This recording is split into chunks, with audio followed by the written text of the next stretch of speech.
My sister Bianca called me at exactly 2:14 in the morning. Her voice was trembling, cracking at all the right moments, a performance worthy of an Academy Award. Olivia, she sobbed into the phone. Mom is gone. She passed away in her sleep at the nursing home an hour ago. I am so sorry, but it is over. I held the phone away from my ear, swirling the dark red Pinot Noir in my glass, watching the city lights of Chicago flicker through my penthouse window. Across the living room, the woman my sister had just pronounced dead was sitting in her favorite velvet armchair, sipping a cup of hot Earl Grey tea and shaking her head in disbelief. My mother was not dead. She was simply tired of their lies. But I did not tell Bianca that. Instead, I put on my best terrified voice and whispered, "Oh my God, are you sure?" I let her believe she had won. I let her believe the estate was finally hers. Because the only thing sweeter than saving your mother from a nursing home is watching your greedy sister dig her own grave. Before I tell you how I orchestrated the most satisfying funeral in family history, let me know where you are watching from in the comments below. Hit like and subscribe if you have ever been the underestimated underdog in your own family. My name is Olivia, and at 32 years old, I am what my family calls the disappointment. To them, I am just the boring single workaholic who refuses to enjoy life. My sister Bianca and her husband Brad think power comes from brand names, leased luxury SUVs, and social status. They look down on me because I do not carry a Hermes Birkin bag or vacation in the Hamptons. They call me the black sheep because I drive a sensible sedan and refused to fund their lavish lifestyle years ago. What they fail to understand is that silence is not weakness. They see a quiet girl in a cheap suit, but they do not realize what I actually do for a living. I am not just an accountant. I am a forensic accountant. I do not just look at numbers. I hunt for the truth hidden inside them. I find the money people try to hide and the debts they try to bury. Fortune 500 companies hire me to find the bodies in their financial statements. So when Bianca and Brad decided to fake our mother's death to claim a $2 million life insurance policy, they made a fatal miscalculation. They judged me by my lack of designer labels. But while my sister holds a purse worth $10,000 that she bought on credit, I hold the passwords to every single bank account in this family. They thought they were the predators, but they just walked blindly into a cage I built for them 10 years ago. The vibration of my cell phone against the glass coffee table sounded like a drill in the dead of night. 2:14 in the morning, a time reserved for emergencies or bad news. But as I looked at the caller ID flashing the name Bianca, I knew it was neither. It was a performance. I let it ring 3 times before sliding my finger across the screen. I did not say hello. I simply listened to the sound of heavy, ragged breathing on the other end. It was theatrical, the kind of hyperventilating someone does when they want to ensure you know they are devastated. Then came the voice. "Olivia. Oh God, Olivia." Bianca choked out my name as if it physically pained her to speak. "She is gone. Mom is gone." Her voice cracked perfectly on the last word. I took a slow sip of my wine, feeling the cool liquid coat my throat, while my sister continued her monologue. She went peacefully in her sleep. The nurses said she did not feel a thing. It was her heart, Olivia. Her big, tired heart just stopped. It was a compelling story. Almost believable if I did not know that our mother had the heart of an ox and the blood pressure of a fighter pilot. But the real crack in her performance came not from her, but from the background. Through the receiver, I heard a rustling sound followed by a harsh, impatient whisper that was definitely not a nurse. "Ask her about the safety deposit box key. Ask her now before she hangs up." It was Brad. My brother-in-law could not even wait for my mother's body to get cold in his imagination before looking for the loot. A normal sister would have collapsed, a normal daughter would have been screaming. But I am a forensic accountant. I do not react to emotion. I react to inconsistency. I kept my voice flat, stripping away any hint of the shock they expected. "Which physician pronounced her dead, Bianca?" The line went silent. The sobbing stopped abruptly. "Excuse me," she stammered, dropping the grieving act for a split second. I repeated the question, enunciating every syllable. To issue a death certificate at this hour, a physician must be present. Who signed the time of death? Was it Dr. Reynolds or the on-call staff? I could practically hear the gears grinding in her head as she looked at Brad for help. It was Dr. Phillips, she lied. A generic name for a generic lie. We are handling everything, Olivia. You just focus on getting here. Do not worry about the arrangements. Brad and I have taken control. I almost laughed. Control was the one thing they never had. I will see you at the funeral, I said, and ended the call before she could ask for the key. They wanted a tragedy. I was going to give them a war. I looked down at the crumpled piece of paper resting on my mahogany coffee table. It was not a death certificate. It was a past due invoice from Shady Pines Care Center dated exactly 28 days ago. That yellowing piece of paper was more than just a bill. It was the smoking gun that was going to put my brother-in-law behind bars for elder abuse and fraud. To understand why I was sipping wine instead of crying over my mother's alleged death, you have to understand where they put her when they thought no one was watching. They called Shady Pines an assisted living facility. I called it a waiting room for the grave. A month ago, while I was in London auditing a firm, Brad convinced Bianca that Mom was becoming a burden. He spun a tale about her needing professional help, claiming she was a danger to herself. But Shady Pines was not about care. It was the kind of place you send someone when you want them to disappear. It smelled of stale urine, masked by cheap lavender air freshener and industrial bleach. The fluorescent lights buzzed with a headache-inducing hum flickering over hallways lined with residents who looked more like statues than people.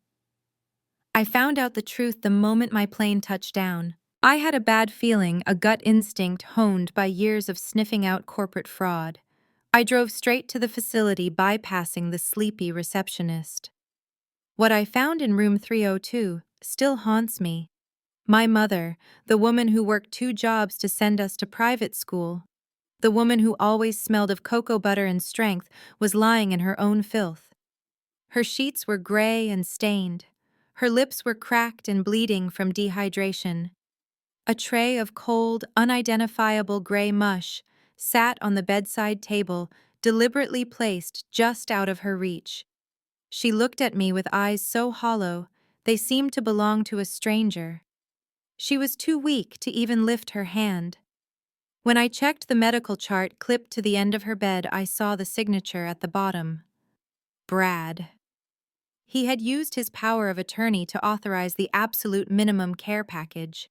No physical therapy for her hips, no dietary supplements, no pain management. He had signed a do not resuscitate order without even consulting me. And where was Mom's substantial pension going? It certainly was not going to this hellhole. I pulled up the financial records right there on my tablet standing over her bed. I traced the transfers. Every single cent of her Social Security and her late husband's pension was being funneled into an offshore betting account registered under the handle Brad Crypto King. He was literally gambling away her dignity spin by spin, bet by bet. He was starving her to fund his addiction to digital currency and parlay bets on football games. Seeing her like that frail and frightened, something inside me snapped and then recalcified into something harder than diamond. I did not scream at the nurses. I did not call Bianca to beg for an explanation. I simply leaned down, kissed my mother's forehead, and whispered that I was taking her home. I walked out to the parking lot, sat in my car, and made a vow. I would not just save her, I would destroy them. I would let them think they had succeeded until the very last moment.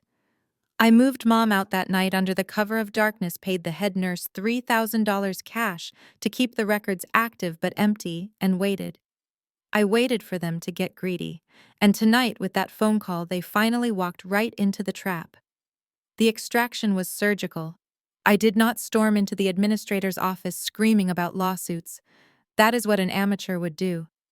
Instead, I walked calmly to the nurse's station and made eye contact with Clara, the head nurse. We had history. 2 years ago, I helped her navigate a messy audit with the IRS that could have cost her license. She owed me. When I slid an envelope containing $5,000 in cash across the counter, she did not ask questions. She simply nodded and handed me the shift logs. We moved fast. Under the cover of a shift change, my private security team wheeled my mother out the service entrance. We bypassed the cameras, loaded her into the back of a black SUV with tinted windows, and vanished into the night. Clara stayed behind to doctor the logs, ensuring that on paper, Beatrice Wilson was still occupying bed 302, receiving minimal care and slowly fading away. As far as Shady Pines and my family were concerned, my mother was still a prisoner. In reality, she was resting in the guest wing of my penthouse, lying on Egyptian cotton sheets, with a view of Lake Michigan. I hired Dr. Evans, a private concierge physician, to oversee her recovery around the clock. Within 3 days of proper hydration, nutrition, and medication management, the fog in her mind cleared. The woman who Bianca claimed was senile was suddenly sharp enough to beat me at chess. As her strength returned, so did her rage. She wanted to call the police immediately when she realized Brad had drained her pension. But I stopped her. This is where people usually get confused. They ask me, "Olivia, why did you wait? Why let them think she was dead? Why let them plan a funeral?" The answer is simple and cold. If I had exposed them the moment I rescued Mom, Brad would have only been charged with elder abuse and perhaps petty theft. He would have pleaded down to probation. He would have been back on the street in 6 months, leeching off another victim. That was not acceptable to me. I needed Brad to commit a federal crime. I needed him to cross a line from which there is no return. I needed him to file that death certificate. I needed him to contact the life insurance company and formally request the payout. The moment he submits that claim for $2 million, knowing the policyholder is alive, he commits insurance fraud and wire fraud. That carries a mandatory minimum sentence in federal prison. I did not want a slap on the wrist for the man who tried to kill my mother. I wanted to bury him under the weight of the federal justice system, so we waited. We drank tea, watched movies, and waited for the phone to ring. And when it finally did at 2:14 this morning, I knew the trap had snapped shut. The morning sun was just beginning to hit the Chicago skyline when the ultimatum arrived. It appeared as a green bubble on my screen, devoid of any greeting or sibling affection. The text from Bianca was precise, cruel, and entirely transactional. "The funeral is Friday at 10 at St. Jude's Cathedral. Do not bother showing your face unless you bring the deed to the Southside property. We need to liquidate it to cover Mom's medical debts. If you come empty-handed, security will escort you out." I read the message aloud to my mother, who was sitting across from me eating avocado toast and reading the Wall Street Journal. She let out a sharp, bitter laugh. "Medical debts?" she asked, raising an eyebrow perfectly shaped by her favorite brow pencil. "The only medical debt I have is the headache they gave me." She knew as well as I did that the Southside house was free and clear. It was a historic brownstone my father had bought in the 70s, now worth over $500,000 due to rapid gentrification in the neighborhood. It was the last asset they had not managed to bleed dry solely because my father had possessed the foresight to list me as the co-trustee before he passed. Brad and Bianca were desperate. I could read the panic in the syntax of her text. They did not just want the house, they needed it immediately. The loan sharks were likely circling, and the imaginary life insurance payout from a fake death would still take weeks to process, even if it were real. They needed quick liquidity, and they thought bullying me into handing over the deed at a funeral was their winning move. They were banking on my public shame. They thought I would be too embarrassed to cause a scene in front of the pastor and the congregation that I would hand over the folder just to be allowed to sit in the front row. I picked up my phone and typed a reply, keeping it deliberately vague. "I will be there, Bianca, and I will bring exactly what you need most." I saw the typing bubble appear instantly on her end, then disappear. She took the bait. She assumed I meant the deed. She assumed I had finally broken down and accepted my role as the obedient check-writing little sister who always cleaned up their messes. I set the phone down and walked over to my home office. I opened the biometric safe hidden behind a painting on the wall. Inside there was indeed a thick legal folder waiting. But it did not contain the property deed to the brownstone. It contained 300 pages of forensic analysis bank statements linking Brad to illegal offshore gambling sites and the sworn affidavit I had secured from the nursing home staff. I slid the folder into my leather briefcase. I was going to the funeral absolutely, and I was going to bring them a gift. Not a house, but a federal indictment. The stage was set. Now I just had to pick out the perfect outfit for the performance. Friday morning arrived with a sky the color of bruised slate, matching the dark sunglasses I wore as I stepped out of my sedan. St. Jude's Cathedral loomed before me, a massive structure of glass and steel that looked less like a place of worship and more like a corporate headquarters for God. This was not the humble, historic chapel where my mother had baptized us. That church was too small, too old, and too poor for the image Bianca was trying to project. Instead, she had booked the largest megachurch in Chicago, a venue that cost more to rent for an hour than most people earned in a year. As I walked up the limestone steps, the scent hit me before I even reached the doors. It was a thick, cloying wave of sweetness that made my stomach turn. Lilies. Hundreds, perhaps thousands of white lilies were arranged in massive arches, flanking the entrance. I stopped in my tracks, staring at the white petals trembling in the wind. A stranger might have thought it was a beautiful, elegant tribute, but I knew the truth. My mother was deathly allergic to lilies. Even the pollen from a single flower would cause her throat to close up and her eyes to swell shut. For 30 years we had banned them from our house. Seeing them here massed in such grotesque abundance was the final confirmation that this event had nothing to do with mourning Beatrice Wilson. This was the Bianca show. She had chosen the flowers based on an Instagram aesthetic, likely a photo she saw on a celebrity wedding board, completely forgetting that the very presence of these flowers would have killed our mother if she were actually here to smell them. The irony was so sharp, it almost made me laugh.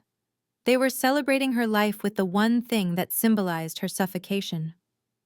I pushed past the floral arrangements and entered the sanctuary.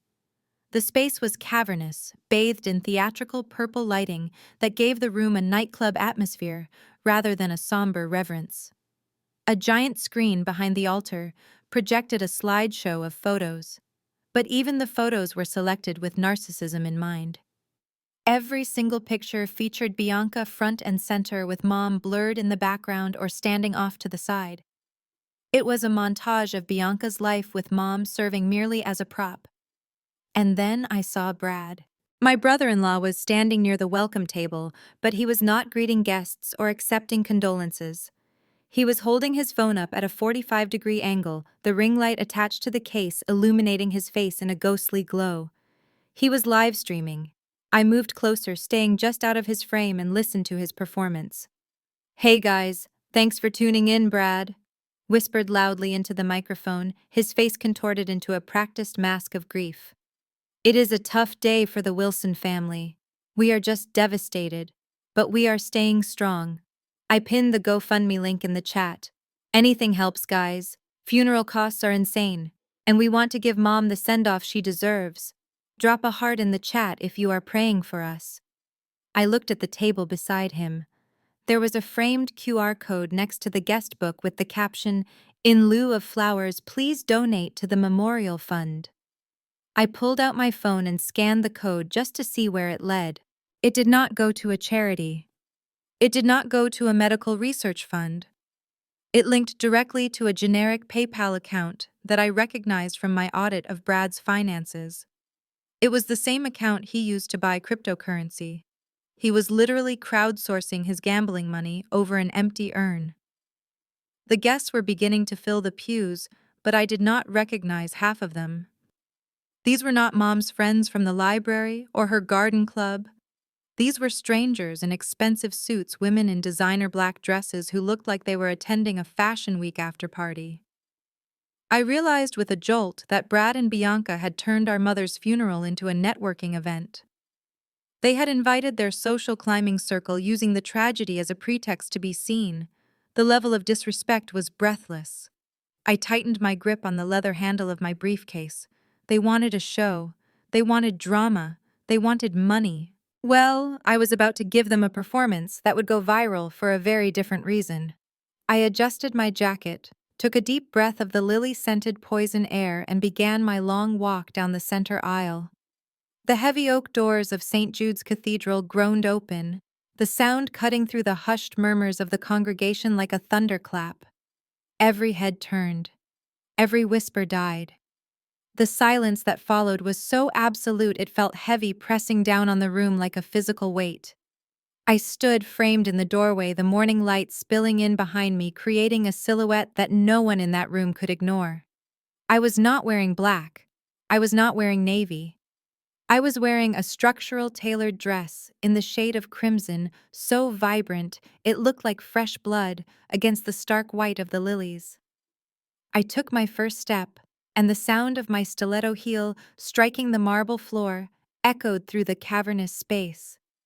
Click, click, click. The rhythm was steady, unhurried, and unapologetic. To the uninitiated, my outfit was a scandalous breach of etiquette, a slap in the face to tradition. But for those who actually knew my mother, they would have recognized the shade immediately. It was her power color. It was the color of the lipstick she wore when she closed a deal, the color of the roses she planted every spring. I was not walking in as a mourner. I was walking in as a living testament to the woman they were trying to erase. As I advanced down the aisle, I saw the reaction ripple through the pews. In the front row, the self-appointed council of church mothers led by the formidable Mrs. Jenkins nearly dropped their fans.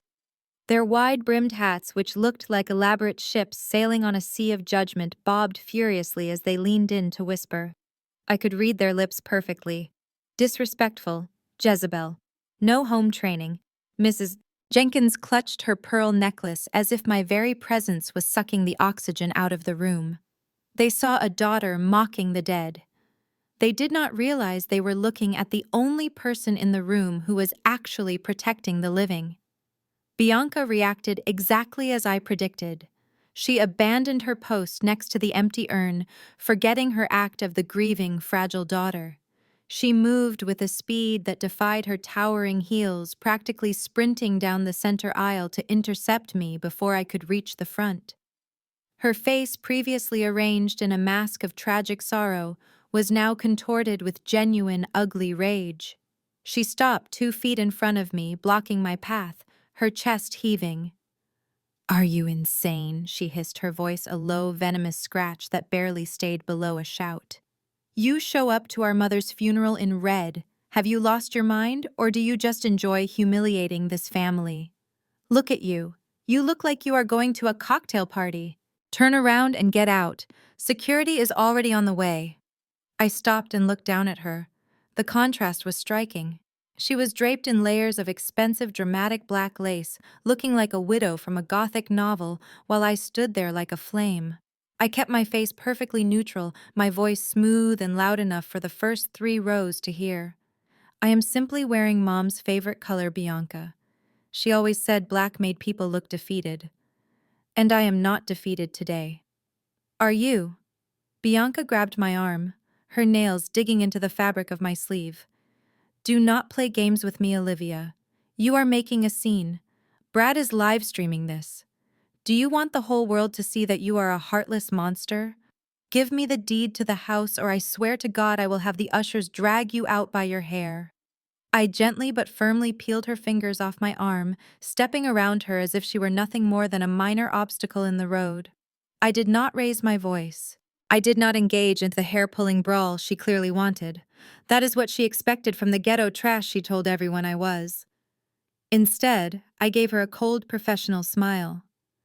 "I brought exactly what you asked for, sister. But I am sitting in the front. Family sits in the front." I continued walking, leaving her standing there shaking with impotent fury. The murmurs from the pews grew louder, a buzzing hive of confusion and scandal. I could feel Brad's eyes burning into me, from the altar his phone still held high, capturing every moment of my defiance for his audience. Let them stare. Let them judge. Let them think I am the villain of this story. Because when I open this briefcase, the only thing that will be read is the ink on their indictment. I had barely taken 3 steps past a fuming Bianca when a heavy, clammy hand clamped down on my bicep. It was not the fragile grip of a grieving daughter. It was the vice-like squeeze of a desperate man. I did not need to turn around to know it was Brad. He yanked me sideways, dragging me into a small, shadowed alcove beneath the choir loft, away from the prying eyes of the live stream, but still within earshot of the whispering congregation. Up close, the facade of the grieving son-in-law evaporated instantly. Brad was sweating profusely. Beads of perspiration had broken through his bronzer, collecting in the deep worry lines on his forehead. He smelled of breath mints, trying to mask the acrid scent of stale scotch. He loomed over me, using his height to intimidate, a tactic he often employed when he felt his authority slipping. "Look at you!" he sneered, his voice low and trembling with suppressed rage. "Walking in here like you own the place. This is exactly why I told Bianca not to invite you. You people just cannot help yourselves, can you? You always have to make everything about you. You have to bring that ghetto drama into a house of God." My expression did not change, but my blood ran cold. You people. There it was. The mask had slipped. For years, Brad had played the role of the colorblind, progressive ally, the man who claimed to love the culture. But the moment he lost control, the moment he felt threatened by a black woman who refused to submit to his narrative, the racism he kept buried in his subconscious rose straight to the surface. He did not see me as a sister-in-law or a professional equal. He saw me as a stereotype that needed to be managed. He reached into the inner pocket of his suit jacket, not realizing that his trembling hands were betraying his fear. He shoved a folded document against my chest. "I need you to sign this, right now, before you take a single step toward those pews. It is the transfer of the deed for the Southside property. We found a buyer who is willing to close cash today, and I am not letting your selfishness ruin this deal." I looked down at the paper, then back up at his bloodshot eyes. He was not asking. He was demanding. And beneath the arrogance, I saw the terror. The loan sharks were not just calling. They were probably sitting in the back row. He needed this asset to save his own skin, and he was using my mother's funeral as the closing table. "I am not signing anything, Brad," I said, my voice calm and level, cutting through his bluster. "Not until the will is read, not until I see the death certificate, and certainly not in a corner while you insult me." He leaned in closer, his face inches from mine, his breath hot and offensive. "Do not push me, Olivia. You think you are smart because you can balance a checkbook. I am the man of this family now. I make the decisions. If you do not sign this paper, I will make sure everyone in this church knows exactly how much of a burden you were to your mother. I will ruin your reputation before the eulogy even starts." I gently brushed his hand off my shoulder as if he were a speck of dust. "You can try, Brad," I whispered, "but be careful, you never know who is listening." I stepped around him and walked back into the light, leaving him standing in the shadows with his unsigned contract and his unraveling life. I turned away from Brad, needing to put distance between myself and his toxic desperation. I headed toward the reception tables, where guests were mingling before the service, hoping to find a glass of water. Instead, I found Aunt Sarah. If every family has a historian, Sarah was ours. But she did not record facts. She recorded rumors, embellished scandals, and curated the family narrative to suit whoever was currently in power. For the last decade, that person had been me, simply because I was the one quietly writing checks to keep the lights on in her crumbling townhouse. She was standing by the refreshments wearing a hat so large it defied physics, holding a plastic cup filled with dark purple communion wine. When she saw me, her eyes did not light up with the gratitude of a woman whose foreclosure I had stopped 6 months ago. They narrowed with the calculation of a predator spotting wounded prey. She had clearly done the math. In her mind, Bianca was about to inherit millions while I was the disowned outcast. Sarah had switched teams before the body was even in the ground. "Olivia," she called out, her voice pitching high enough to attract the attention of the surrounding circle. I braced myself. She waddled over her floral perfume, overpowering the scent of the lilies. I see you decided to show up after all. And in that dress. Lord have mercy. She shook her head, performing shock for her audience. It is a shame your mother is not here to see how little you respect her memory. I stared at her, remembering the night she sat at my kitchen table, weeping into a paper towel, begging me for $5,000 to save her car from repossession. I remembered writing that check without asking for a single penny in interest. I barely recognized that humble woman in the arrogant figure standing before me now. "Hello, Aunt Sarah," I said evenly. "I see you managed to afford a new hat. I assume business is going well." She bristled, sensing the dig. "My business is none of your concern," she snapped, stepping closer, invading my personal space. "What is your concern is that you are upsetting Bianca.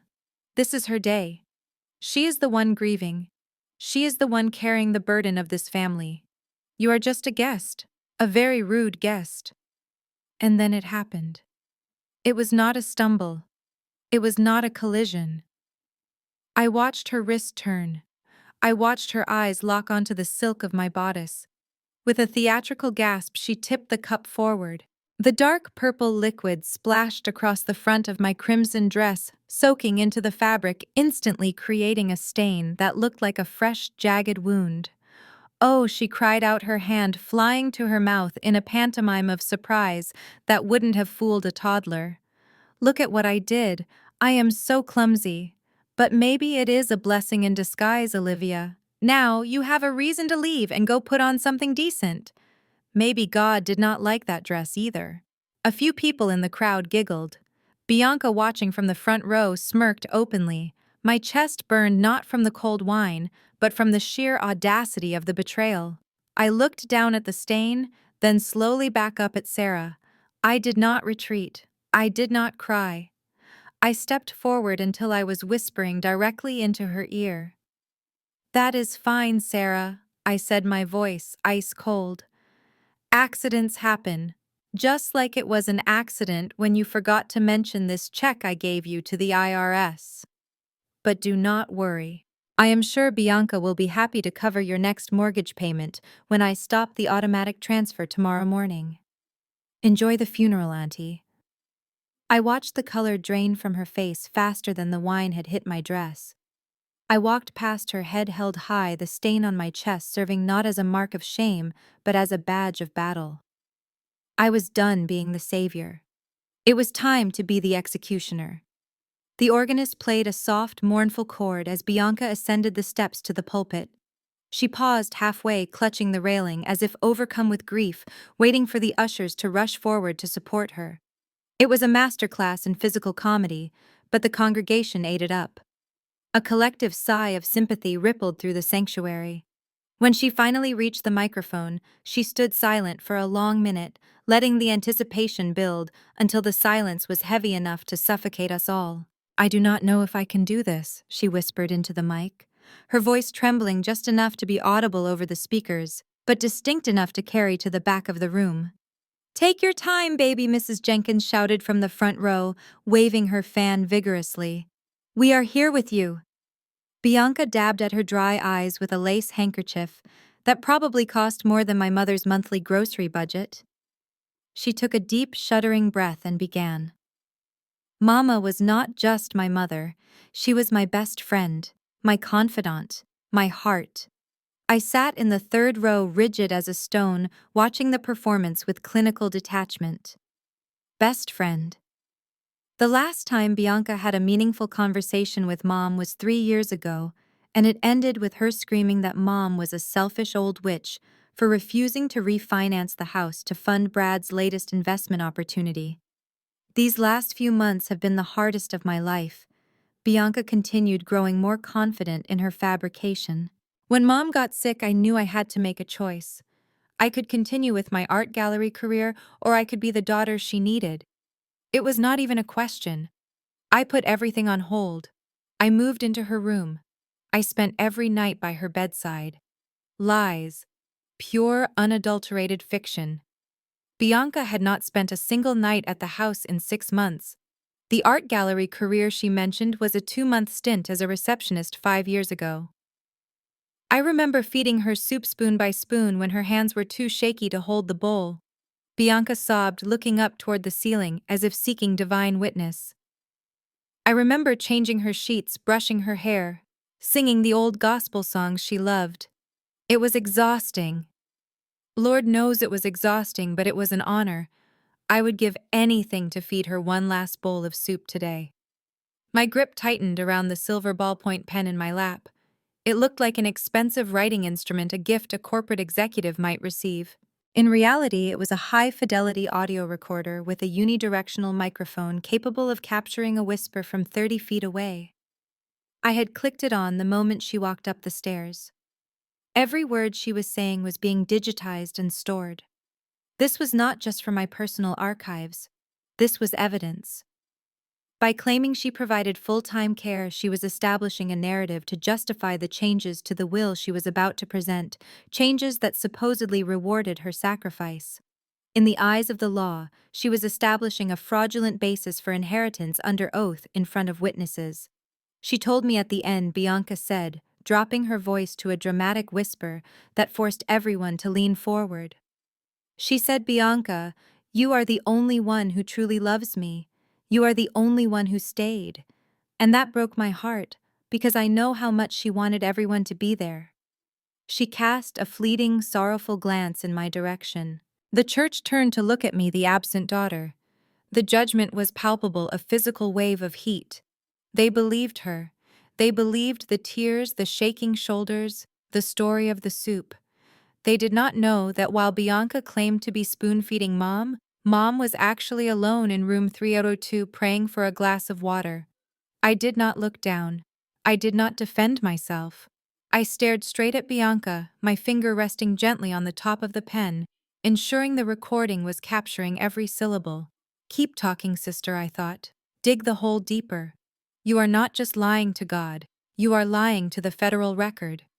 The reception was held in the church's banquet hall, a space that had been decorated with the same aggressive opulence as the sanctuary.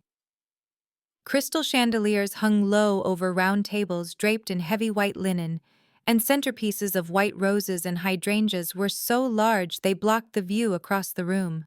I walked past the elevated head table where gold-rimmed plates and crystal stemware awaited the immediate family. Naturally, there was no place setting for me there. I did not have to search long to find my exile. I found my name card written in hasty smeared ink on a small, wobbly folding table pushed into the farthest, darkest corner of the room. It was not just the back of the room, it was the service station. To my immediate left were the swinging double doors of the kitchen, which burst open every 30 seconds with a crash of dishes and shouting staff. To my right was the entrance to the men's restroom, the door propped slightly open by a trash can, allowing the faint chemical smell of urinal cakes to drift over my dining area. My table companions were not relatives, neighbors, or even distant acquaintances. I was seated with the organist, who was busy scrolling through a dating app on his phone, and 2 members of the setup crew who were on their break. This was Bianca's petty way of telling me exactly where I stood in her new world order. I was not family, I was staff. I was refuse. I was something to be hidden away in the corner so I would not ruin the aesthetic of her perfect, profitable tragedy. A waiter, looking harried and annoyed, dropped a bowl of soup in front of me without stopping. I looked down at the lobster bisque. It was stone cold. A thick orange film of congealed grease had already formed on the surface, creating a skin that wrinkled when I tilted the bowl. I did not reach for my spoon. Instead, I looked up across the sea of guests to the head table, bathed in the warm, flattering glow of a dedicated spotlight. The contrast was nauseating. At the VIP table, the servers were pouring piping hot soup from silver tureens. Waiters were topping off champagne flutes with Dom Perignon, a vintage my mother would have considered a wasteful extravagance. But it was the behavior of the grieving couple that made my stomach turn more than the cold soup ever could. Bianca and Brad were not mourning. They were holding court. They were laughing. Not the soft, reminiscent chuckles of people sharing fond memories of the deceased, but loud, boisterous, open-mouthed laughter. Brad was leaning back in his chair, a cigar already unlit in his hand, high-fiving one of his crypto investor buddies. Bianca was accepting condolences like a celebrity accepting awards, basking in the attention, her hand resting possessively on Brad's arm. They looked like they were at a wedding rehearsal dinner, or perhaps a victory party. And in their minds, that is exactly what this was. They were celebrating the jackpot. I picked up my phone, but not to text them. I zoomed in with my camera, capturing a high-definition video of them toasting with champagne, while our mother's empty chair sat symbolic and ignored. I panned down to my congealed soup, then over to the bathroom door next to my shoulder. I was documenting the indignity. Every laugh, every cold spoonful, every insult was being catalogued. They thought they were shaming me by putting me by the toilets. They did not realize they were giving me the perfect vantage point to watch them hang themselves. As I pushed the bowl of congealed bisque away, the swinging door to the kitchen flew open again. A server emerged, balancing a heavy pitcher of ice water. She moved with a deliberate, tense energy that caught my attention. As she approached my exile table in the corner, I recognized her eyes immediately. It was Keisha. 5 years ago, she had been the janitor at my accounting firm, and I had helped her file the paperwork to reclaim wage theft from a dishonest subcontractor. I had not seen her since, but she clearly remembered me. She did not smile. In a room full of people pretending to mourn, she was the only one looking at me with genuine concern. She began filling my glass, leaning in close enough that her braided hair brushed against my shoulder. The noise of the room, the raucous laughter from the head table, and the clinking of silverware provided a perfect cover for her whisper. "Watch your back, Ms. Wilson," she murmured, her voice barely audible over the hum of the ventilation system. "He is not planning to stay for the reception." I kept my expression neutral, picking up my napkin as if to wipe my mouth. "What did you hear, Keisha?" She glanced nervously toward the head table where Brad was currently holding court, a champagne flute in one hand and his phone in the other. "He was on the phone in the back corridor near the loading dock about 10 minutes ago," she whispered, pouring water into the empty glass of the organist, who was still ignored beside me. "He thought he was alone. He was shouting at a travel agent. He booked a seat on the 11 o'clock flight to Grand Cayman tonight. One way. He said he does not care what it costs, he just needs to be wheels up before midnight." She finished pouring the water and slid a small folded piece of paper under the rim of my bread plate. "It is the flight number," she said. I wrote it down. "Do not let him get away with it. You were the only one who ever treated me like a human being." She turned and walked away before I could thank her, disappearing back into the chaos of the kitchen. I slid the paper into my lap and unfolded it. Flight 702. Depart Chicago O'Hare at 2300 hours. Destination Georgetown, Cayman Islands. The puzzle pieces clicked into place with a satisfying, terrifying precision. The rush to hold the funeral today, the pressure to sign the deed immediately, the liquidation of the assets. Brad was not just trying to pay off debts, he was cashing out. He was planning to take the life insurance payout, the money from the house sale, and whatever else he could steal from the estate and vanish into a tropical tax haven while leaving Bianca behind to deal with the fallout. I looked across the room at my sister. She was gazing at Brad with adoration, completely unaware that she was just a pawn in his exit strategy. He was going to leave her bankrupt, homeless, and likely facing charges for the fraud he orchestrated. For a split second, I felt a pang of pity. But then I remembered the cold soup. I remembered the nursing home. I remembered the text message telling me I was unwanted. Pity is a luxury I could not afford. Brad was running on a deadline, which meant I had to accelerate my timeline. I checked my watch. The lawyer would be here any minute. It was time to close the net. The double doors swung open with a violent thud, causing the entire room to jump.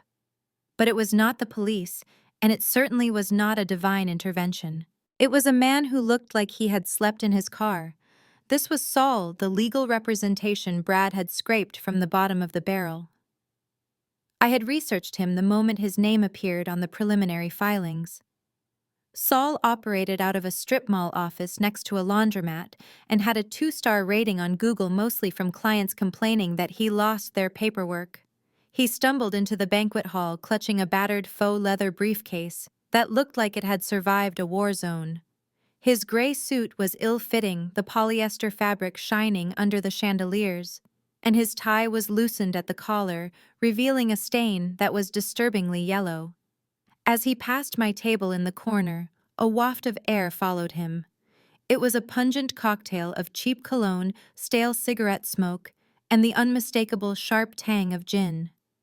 It was 10 in the morning, and the family attorney was already intoxicated. Brad, however, looked at this disheveled mess of a man as if he were a knight in shining armor. He practically sprinted from the head table, nearly knocking over a waiter to reach him. There was no handshake, no professional greeting.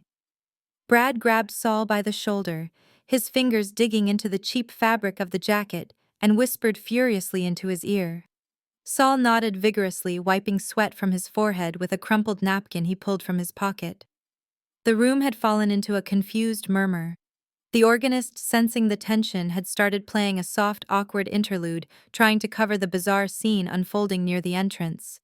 But Brad was done with pleasantries. He was done with the act. The clock was ticking toward his flight to the Caymans, and he had no intention of wasting another minute on mourning.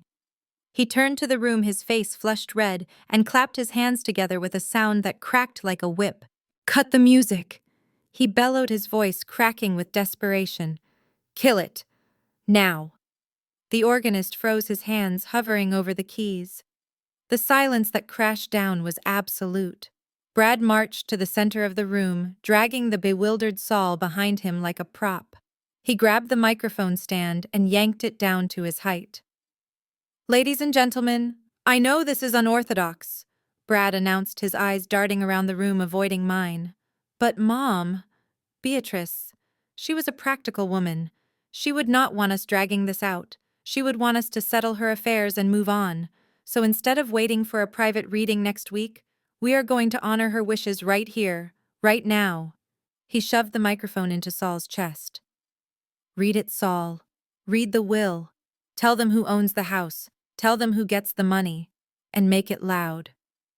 A gasp rippled through the crowd. Reading a will at a funeral reception was not just tacky, it was unheard of. It was a violation of every social norm in our community. But Brad did not care about norms. He cared about liquidity. He needed that house deed signed, sealed, and delivered before the bank closed. I sat back in my chair, swirling my ice water, and watched the train wreck begin. Saul fumbled with the latches of his briefcase, his hands shaking. He was about to read a document that would seal his own fate.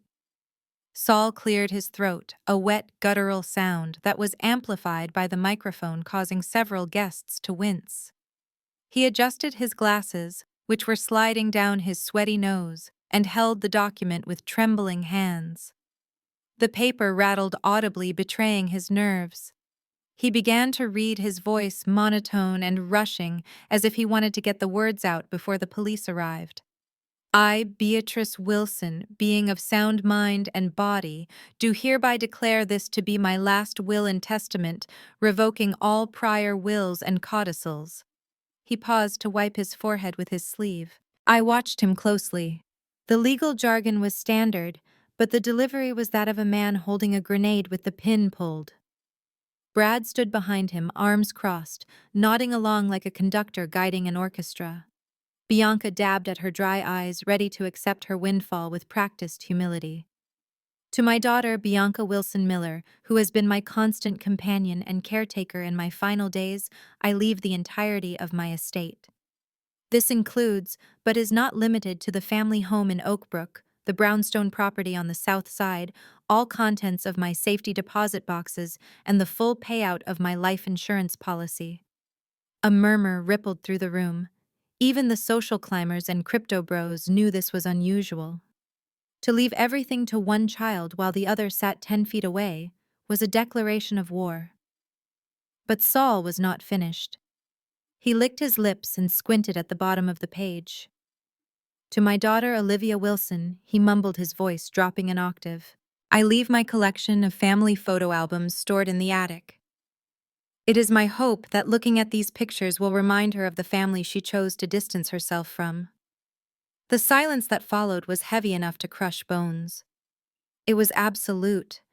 The insult was so precise, so petty that it sucked the air out of the room. Photo albums. They were leaving me cardboard and dust while they took millions. Bianca turned to look at me, a smirk playing on her lips, waiting for me to cry, to scream, to storm out in a fit of rage. She wanted the satisfaction of seeing me broken. Instead, I threw my head back and laughed. It was not a polite chuckle. It was a full-bodied, genuine laugh that echoed off the vaulted ceiling of the banquet hall. I laughed until my sides hurt. I laughed because the audacity was so breathtakingly stupid. The entire room turned to stare at me as if I had lost my mind. The organist stopped scrolling on his phone. The waiters froze with their trays. Brad stepped forward, his face turning a dangerous shade of purple. "You think this is funny?" he shouted into the microphone. "Your mother is dead and you are laughing. You are sick." I wiped a tear of mirth from my eye and stood up, smoothing the front of my red dress. "I am not laughing at Mom, Brad. I am laughing at you. Because I know exactly when that document was created. And I know for a fact that Mom did not write it. You see, Mom hates the word codicil. She thinks it sounds pretentious. And she certainly would never leave me the photo albums. Do you know why?" I stepped out from behind the table, walking slowly toward the center of the room. "Because Mom is blind in her left eye, Brad. She has not looked at a photo album in 10 years. She listens to audiobooks. If she had written that, well, she would have left me her Audible account. But you would not know that, would you? You were too busy trying to steal her money to ever actually talk to her." The room went deadly quiet again. I saw a flicker of doubt cross Saul's face. He looked down at the paper in his hands, then back at Brad. The narrative was cracking. And I was just getting started.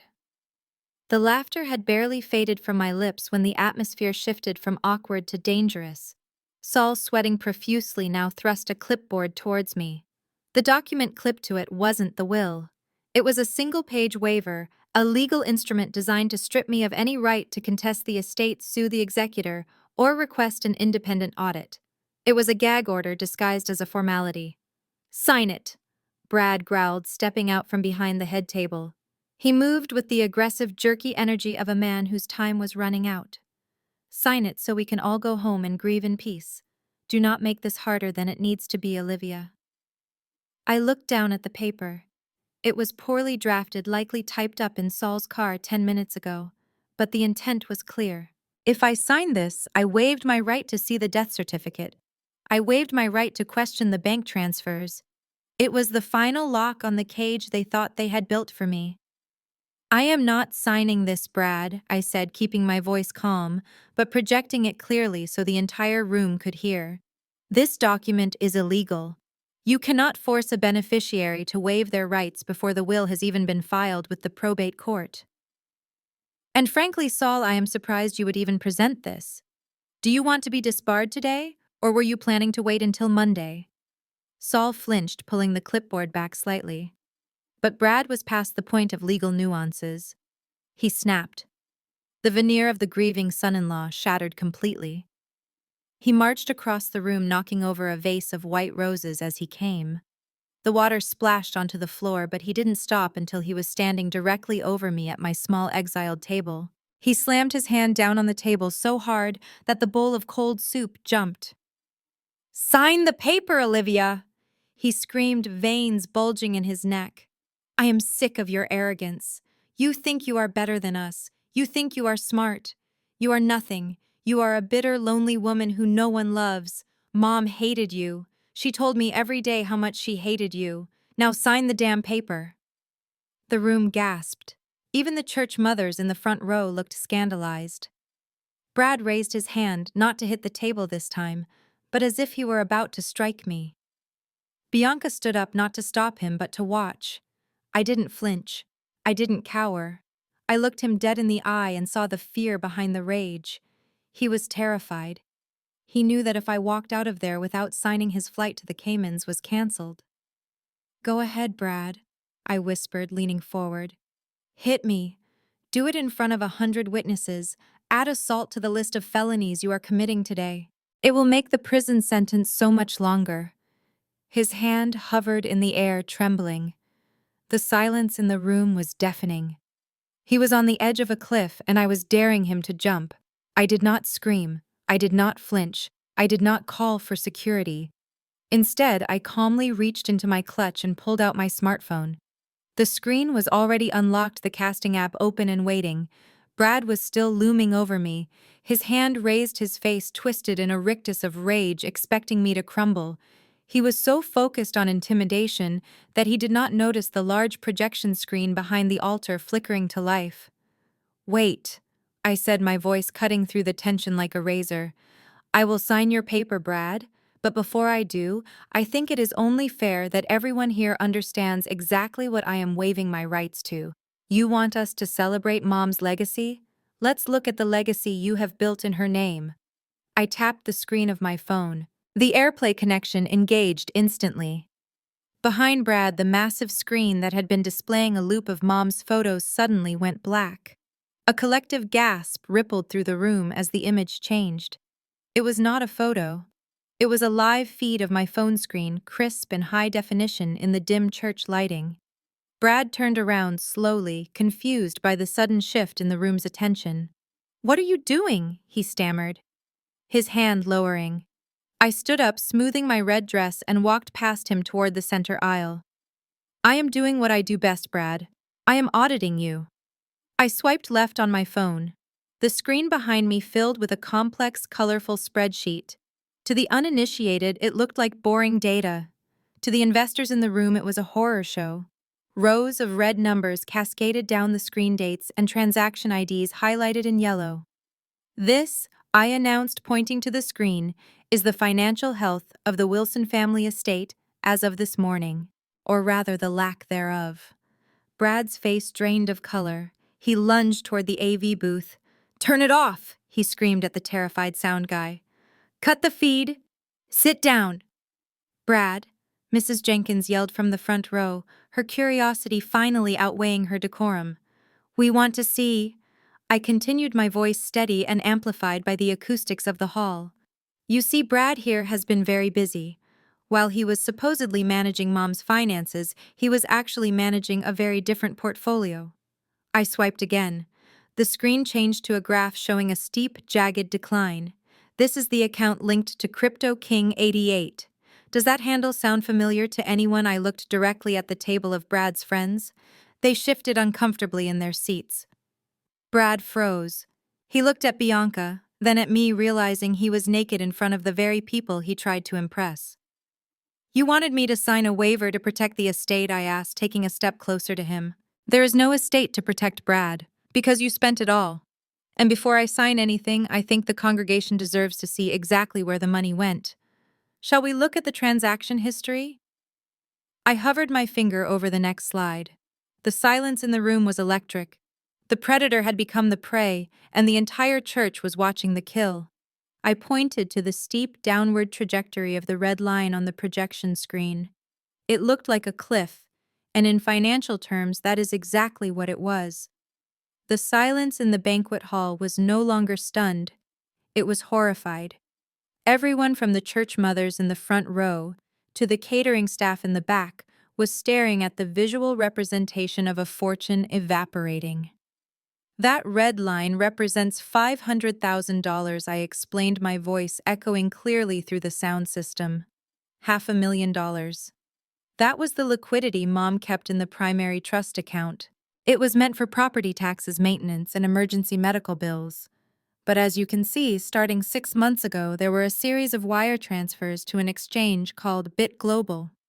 I tapped the screen again, zooming in on the transaction list. The names of the recipients were not doctors or contractors. They were obscure alphanumeric wallet addresses. Brad tried to lunge for the laptop connecting to the projector, but two of the larger ushers, realizing the tide had turned, stepped in his way. They crossed their arms, blocking his path. The church security was no longer protecting the grieving family. They were protecting the truth. Brad did not invest in a diverse portfolio. I continued walking slowly toward the head table. He gambled it all on speculative altcoins that crashed 3 weeks ago. The money is gone. All of it. The trust account balance as of this morning is negative $400 due to overdraft fees. Bianca stood up slowly, her hands trembling by her sides. Her face, usually a mask of perfectly applied foundation and arrogance, was ashen. She looked at the screen, then at her husband. "Brad," she whispered, her voice barely audible. "Tell me that is a mistake. Tell me you did not touch the trust. That money was for the renovation." But I was not done.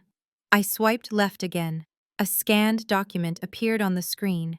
It was a home equity line of credit signed and notarized. "You might want to sit down for this part, Bianca," I said, my tone dropping to a deadly serious register. Because the trust fund was not enough to cover his losses. When the market dipped, Brad needed more capital to try and win it back. So he leveraged the only asset he had access to.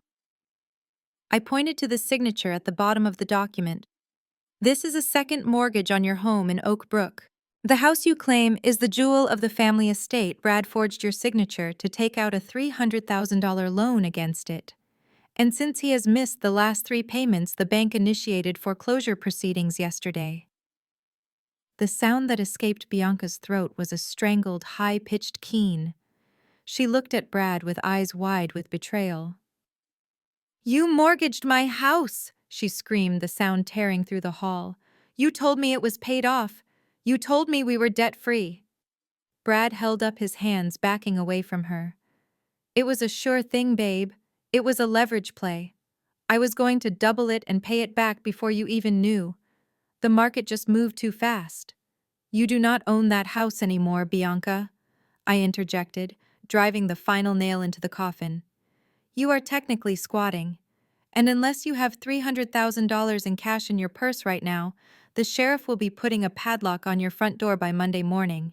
The room erupted. The veneer of wealth, the illusion of the successful golden child and her brilliant husband dissolved instantly. They were not rich heirs. They were destitute frauds. And I was just getting started with the dissection. The room was already spinning from the revelation of the foreclosure, but I was not done. I tapped my phone screen one more time, swiping away the sterile bank documents to reveal something far more visceral. The projection screen behind the altar shifted to a screenshot of a text message thread. The background was dark mode, the interface clearly belonging to an encrypted messaging app preferred by criminals. The contact name at the top simply read, "The Collection." "If you think losing your home is rock bottom, you are mistaken," I said, my voice cutting through the murmurs like a knife. "Banks are bureaucratic. They send letters. They follow procedures. But when the banks cut Brad off 3 months ago, he did not stop gambling. He just went to a different kind of lender." I pointed to the timestamp on the last message. It was received at 4:03 a.m. this morning, just 2 hours after Bianca called me to announce our mother's death. I turned to look at my sister, whose face was already pale but was about to turn ghostly white. "You need to read this, Bianca. You need to see exactly what your husband thinks you are worth." I read the text message aloud, letting every brutal word hang in the air. "Brad, do not ghost us. You have until midnight tonight. If I do not see 50,000 in my wallet, my boys are going to stop by the house in Oak Brook. And since you like to hide, we will take the payment out of your wife instead." She looks soft. I bet she breaks easy.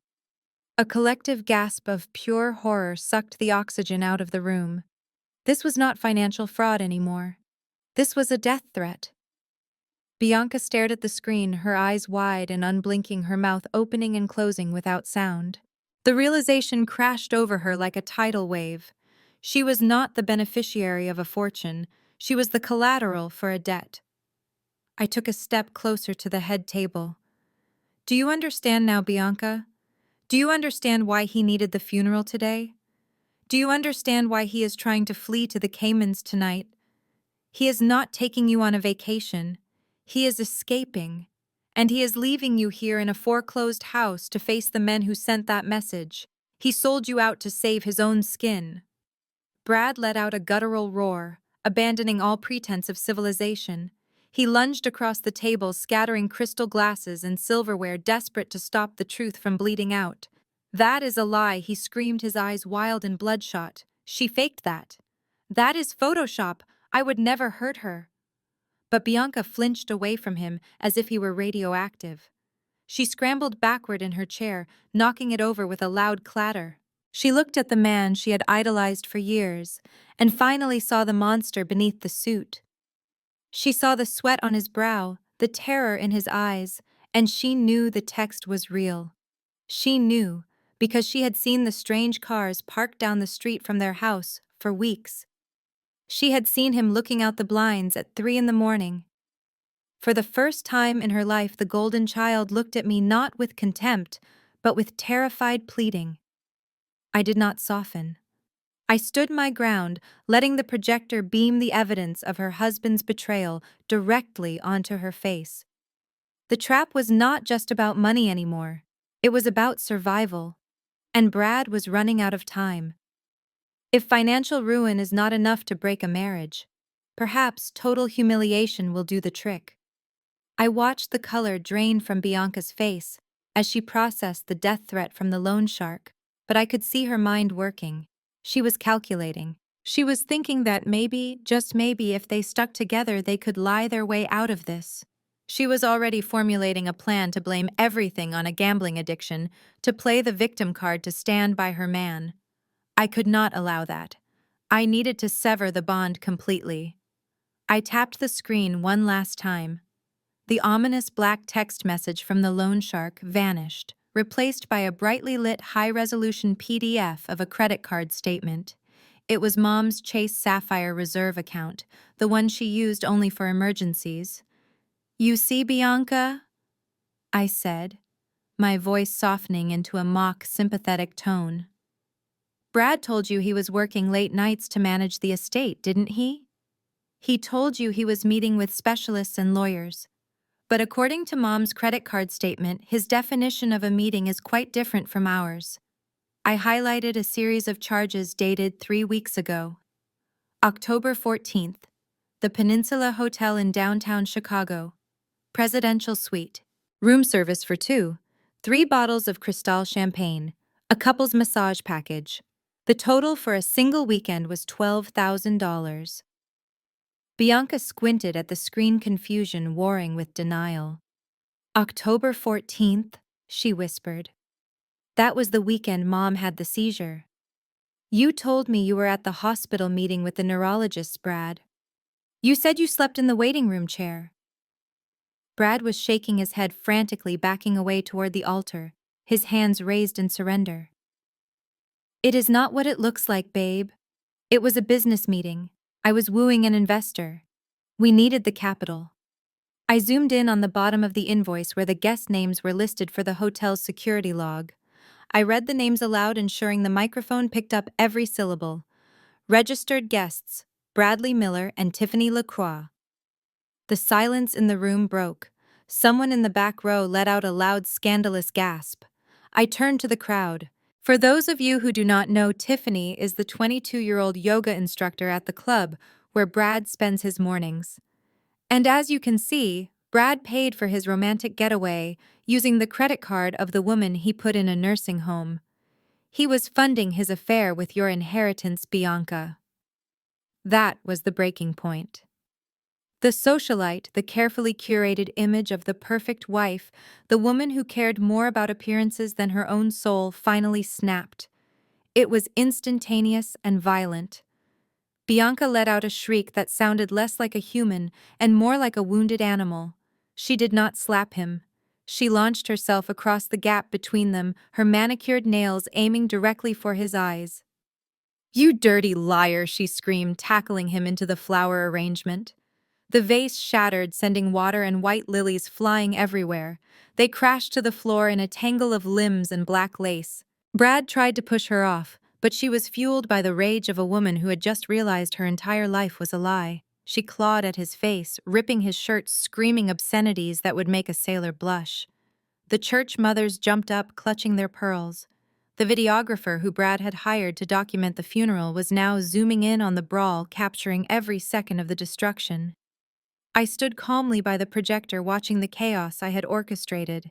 The alliance was broken, the family was destroyed, and I hadn't even played my ace card yet. The physical altercation between my sister and her husband was entertaining, but it was merely a distraction from the main event. While Bianca was still sobbing into her hands and Brad was wiping blood from a scratch on his cheek, I tapped my phone screen again. The humiliating hotel invoice vanished, replaced by a high-resolution scan of the last will and testament that Saul had been clutching just moments ago. "I am glad we cleared up the infidelity," I said, my voice cutting through the sounds of Bianca's weeping. "But now we need to address the felony. I want everyone to look at the signature block on page 3 of this document." I used 2 fingers to zoom in on the projection screen until the signature Beatrice Wilson was 5 feet tall behind me. It was elegant, sweeping, and perfectly legible. The loops on the B and W were artistic flourishes. To the untrained eye, it looked like a valid endorsement. To a forensic accountant, it looked like a smoking gun. Now let's look at reality. I swiped the screen to split the view.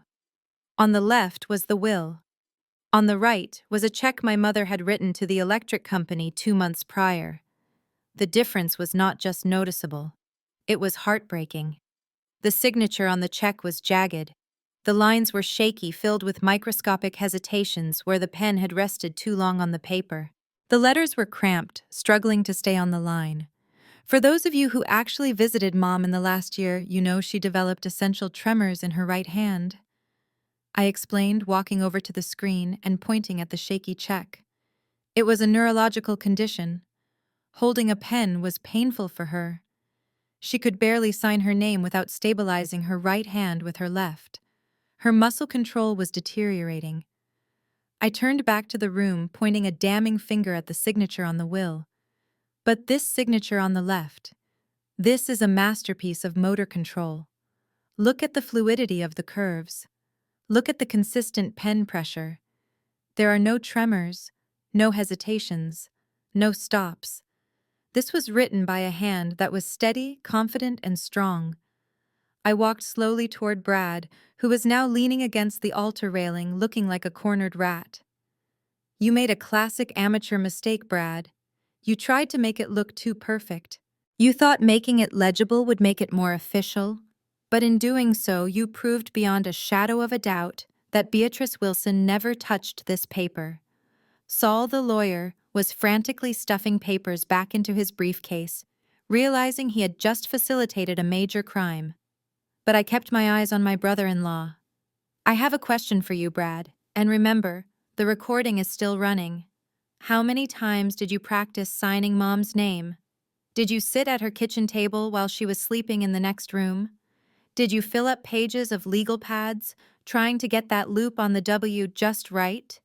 Because forensic document examination calls this simulation. I call it forgery in the first degree. And in the state of Illinois, that carries a sentence of up to 5 years per count. And Brad, I count at least 10 documents in this file. Do the math." Brad looked like a man trying to hold back a tidal wave with a paper umbrella. The forgery accusation was damaging, but I could see the frantic calculations continuing behind his panicked eyes.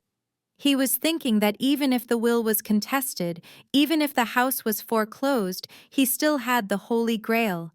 He was banking on the life insurance policy. In his mind, that $2 million was guaranteed a contract between him and a massive insurance conglomerate that did not care about family squabbles. I took a step back, giving the projector screen full command of the room. I tapped the phone one last time. The image of the forged signature vanished, replaced by a simple scanned letter on official letterhead from St. Jude's Children's Research Hospital. "You are holding on to one last hope, aren't you, Brad?" I asked softly. "You are thinking about that $2 million payout. You are thinking that is your ticket to the Caymans. You are thinking that no matter what I prove about the bank accounts, the insurance company has to pay out upon proof of death." Brad wiped sweat from his upper lip, his breathing shallow and rapid. "That is right," he stammered, trying to regain some shred of bravado. "That policy is ironclad. I am the beneficiary. Mom wanted me to have it to take care of Bianca." I shook my head slowly, looking at him with something almost like pity. It was ironclad Brad. Until 6 months ago. You see, when Mom realized she was losing control of her hands, she started thinking about her legacy. She sat down with me and we reviewed her assets. She decided that $2 million was too much money to leave to a daughter who never visited, and a son-in-law who looked at her like a walking ATM. I pointed to the screen. Mom surrendered the policy, Brad. She cashed it out. She took the cash value and donated every single cent to the pediatric cancer wing at St. Jude's. She established the Beatrice Wilson Grant for underprivileged families. The policy you are waiting for, it does not exist. It has a balance of 0. The sound that came out of Brad was not human. It was the sound of a trapped animal realizing the cage door has been welded shut. His face went from pale to a dangerous mottling red. The veins in his neck bulged as the reality of his situation crashed down on him. No money, no house, no escape. And the loan sharks were watching the clock. "You lie!" he screamed, his voice cracking into a high-pitched shriek. "You are lying. I checked the paperwork. I saw the policy in the filing cabinet." "That was an old copy, Brad," I replied calmly. "You would know that if you ever actually helped her with her mail, instead of just stealing from it." He lunged forward, grabbing the microphone stand and shaking it violently. "I earned that money. I put in the time. I dealt with her, complaining I was the one who made the hard choices." And then in his blind fury, the truth slipped out. The filter between his brain and his mouth dissolved under the pressure of total financial collapse. "I did what had to be done," he roared, spit flying from his mouth. "I pulled the plug when no one else had the guts to do it. I helped her pass. I was there until the end." The silence that followed was instant and absolute. It was heavy, suffocating, and terrifying. The organist stopped breathing. The church mothers froze. Even Bianca, who was still on the floor amidst the broken lilies, looked up at her husband with wide, horrified eyes. He had just admitted in front of 200 witnesses and a live-stream audience that he had taken an active role in ending a life he thought was worth $2 million. Brad froze, realizing what he had just screamed. He looked around the room, seeing the shock on every face. He opened his mouth to take it back, to spin it to lie. But it was too late. The words were out, and the recording was still running. The echo of Brad's confession hung in the air like a noxious gas, choking the life out of the room. I pulled the plug. The words seemed to reverberate off the stained glass, bouncing back to hit him in the face with the force of a physical blow. He stood frozen, his mouth still open, his chest heaving as the realization of what he had just screamed into a live microphone finally washed over him. The church was so quiet I could hear the hum of the electric candles on the altar. He started to backtrack, his hands waving frantically in front of him, as if he could physically erase the words from the air. That was a figure of speech. He stammered, his voice jumping an octave. I stopped the life support because she was suffering. It was a mercy. I was speaking metaphorically, for God's sake. You all know what I meant." He looked at Bianca for support, but she was staring at him as if he were a stranger holding a bloody knife. "You told me she died in her sleep," she whispered, her voice trembling. "You told me the nurse called you. You said you were not even in the room." Brad ignored her, spinning around to face the congregation, sweating profusely. "This is a setup. She is twisting my words. I loved that woman. I took care of her. I did not interrupt him. I let him spin. I let him dig. I waited until his frantic babbling tapered off into a breathless silence, until he was looking at me with eyes full of terror, begging me to say something that would make this nightmare stop." I picked up my phone from the table, my movements slow and deliberate. I tapped the screen once to end the screen mirroring, plunging the room back into the dim purple-hued lighting of the church. "You are right about one thing, Brad," I said, my voice calm, almost conversational. "You certainly tried to pull the plug. You signed the do not resuscitate order. You withheld her heart medication. You instructed the staff to limit her hydration. You did everything in your power to accelerate her decline because you needed that insurance payout to cover your gambling debts before the sharks came for your kneecaps. I took a step closer, holding the phone up like a torch. But you made a miscalculation. You assumed that because she was old, she was stupid. You assumed that because she was frail, she was helpless. And most importantly, you assumed she was actually dead.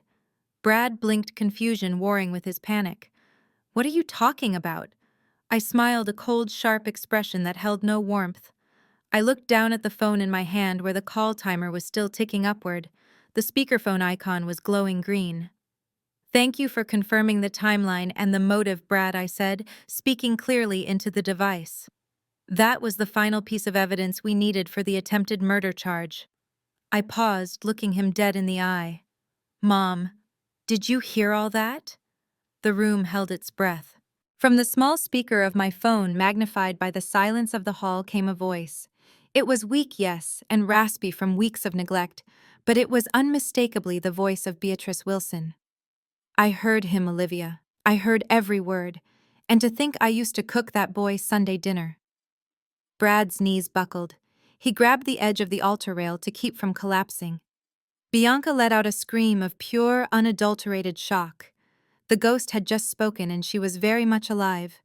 The sound was rhythmic and deliberate. It cut through the stunned silence of the banquet hall, like a gavel striking a judge's bench. Thud, thud, thud. It was the heavy, authoritative impact of a mahogany cane hitting the marble floor. Everyone turned. The collective gaze of the room shifted from the trembling figure of Brad at the altar to the double doors at the back of the sanctuary. Slowly, majestically, the doors swung inward. The bright midday sun poured into the dim purple-lit room, blinding us for a moment. As our eyes adjusted, the silhouette resolved into a figure that made Bianca gasp for air. Standing there was not a ghost. It was not a frail, bedridden invalid gasping for her final breath. It was Beatrice Wilson, and she looked magnificent. She was dressed in a tailored cream pantsuit that fit her perfectly, a sharp contrast to the hospital gown Brad had described in his lies. Her silver hair was coiffed into an elegant bun, and on her lips was a shade of red that matched my dress exactly. She stood tall, her posture regal and unyielding. The cane in her right hand was clearly more of an accessory for dramatic effect than a necessity for walking. She looked vibrant, she looked powerful, she looked alive, but she was not alone. Flanking her on the left was Chief Miller, the head of the Chicago Police Department's Financial Crimes Division. Behind him stood two uniformed officers, their hands resting noticeably on their belts. The sight of the badges glinting in the sunlight sent a wave of cold reality through the room. This was not a family reunion. This was a raid. Brad made a sound that was somewhere between a whimper and a dry heave. He stumbled back against the communion table, knocking over a chalice. His eyes were wide, darting from the living woman he thought he had killed to the police officers who were staring him down. He looked at the exit, but the church security had already blocked the side doors. Beatrice began to walk down the central aisle. She did not rush. She moved with the slow, terrifying inevitability of karma. The crowd parted for her, instantly pressing themselves against the pews to give her a wide berth. No one dared to whisper. The only sound was the click of her heels and the rhythmic strike of the cane. She stopped 10 feet from the altar, looking first at Bianca, who was huddled on the floor, and then at Brad. Her gaze was not angry. It was disappointed, which was infinitely worse. She adjusted her glasses, the same ones Brad claimed she could not see through, and looked at her son-in-law with a clarity that pierced his soul. "Hello, Bradley," she said, her voice strong and steady, filling the cavernous room without the need for a microphone. "I believe you have something of mine, my life, and I have come to take it back." The silence that had gripped the room shattered the moment my mother opened her mouth. Her voice was not the frail whisper of the invalid Brad had described, nor was it the spectral moan of a haunting spirit. It was the sharp, commanding baritone of a woman who had taught high school mathematics for 40 years and could silence a cafeteria with a single look. "You organized a lovely funeral, Bradley," she said, her voice projecting effortlessly to the choir loft. The flowers are hideous, and I specifically told you I hate lilies, but the turnout is impressive. There is just one small logistical problem with this entire production. The guest of honor is not dead. Pandemonium erupted. It started with Aunt Sarah, who let out a blood-curdling shriek that likely shattered the wineglasses in the kitchen. "It is a ghost," she screamed, flinging her communion wine into the air as she scrambled backward over a pew. "She has come back for vengeance! Lord, save us!" Panic rippled through the congregation like a contagion. People who had been politely sipping water moments ago were now climbing over chairs to get away from the center aisle. A crypto investor in a tailored suit fainted dead away, hitting the floor with a heavy thud. The church mothers were clutching their rosaries, speaking in tongues, terrified that the judgment day had arrived ahead of schedule. Beatrice ignored them all. She did not float, she marched. She stopped right in front of the altar, looking down at the wreckage of the flower arrangement where Bianca was still trembling on the floor. Then she turned her gaze to Brad. Brad did not scream. He did not run. His brain simply could not process the visual data. He was looking at a woman he had mentally buried, a woman whose death was the cornerstone of his financial survival. The cognitive dissonance was too much for his nervous system. His face turned a color I had never seen on a human being, a mix of gray and translucent green. His eyes rolled back in his head, his knees gave way, and he collapsed. He didn't crumple gracefully. He fell like a cut tree, hitting the marble steps of the altar with a bone-jarring crack. Beatrice looked down at his unconscious form with an expression of mild distaste, as if he were a stain on her carpet. "Get up, you fool," she said, poking his shoulder with the rubber tip of her cane. "I am not a ghost. Ghosts do not bring the police." She looked up at the congregation, her eyes sweeping over the terrified faces of her so-called friends and family. "Stop screaming," she commanded, slamming the cane down again. "Everyone sit down. If you are healthy enough to run for the exit, you are healthy enough to sit and listen to what I have to say."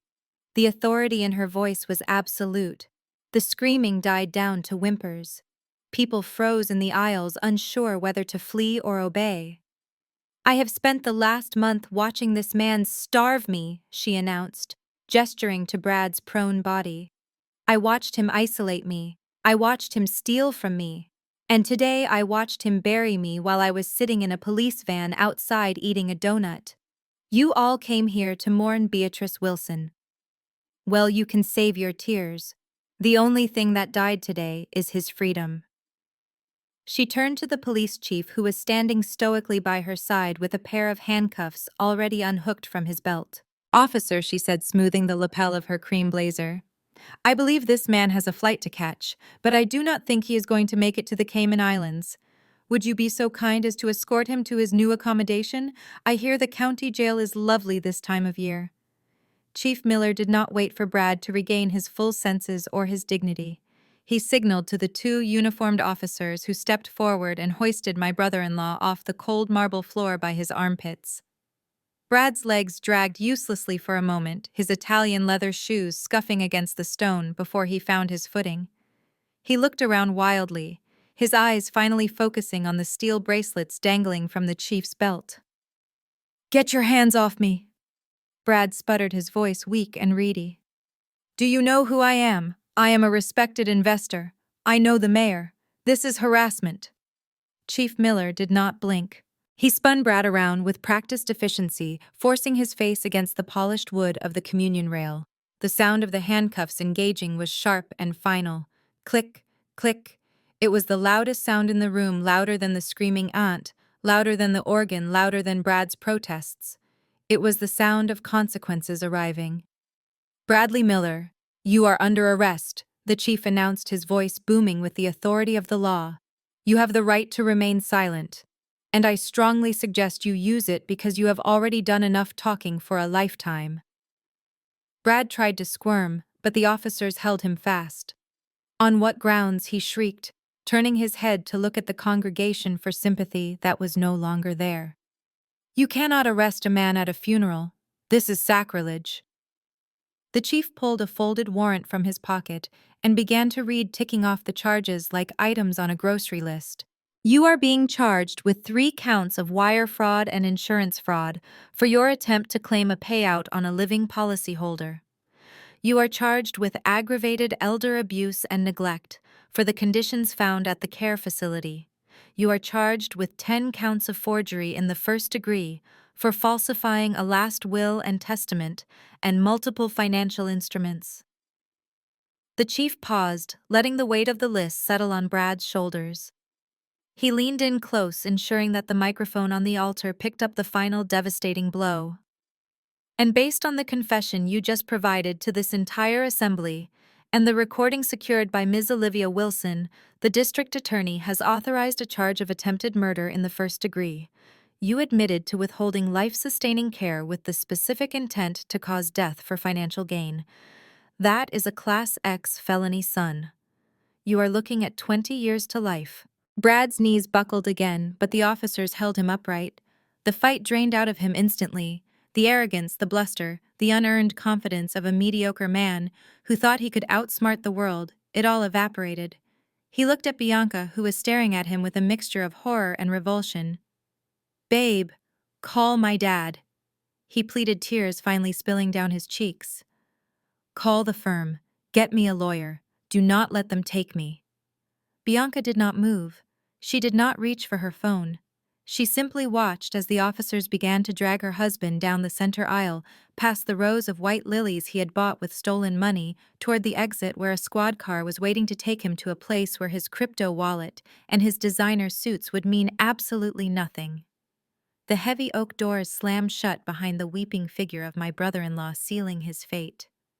The silence that followed was thick enough to choke on. The air in the sanctuary was still vibrating with the shock of the arrest, but the drama was not quite finished. There was one loose end remaining, and she was currently standing in a puddle of water and broken lilies, her mascara running in jagged black streaks down her face.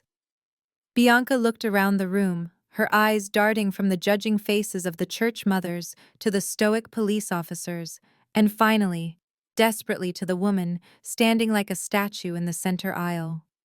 She knew she was cornered.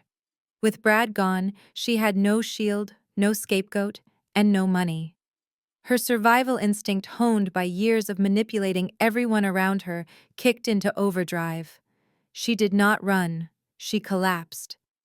It was a performance that would have garnered applause on Broadway.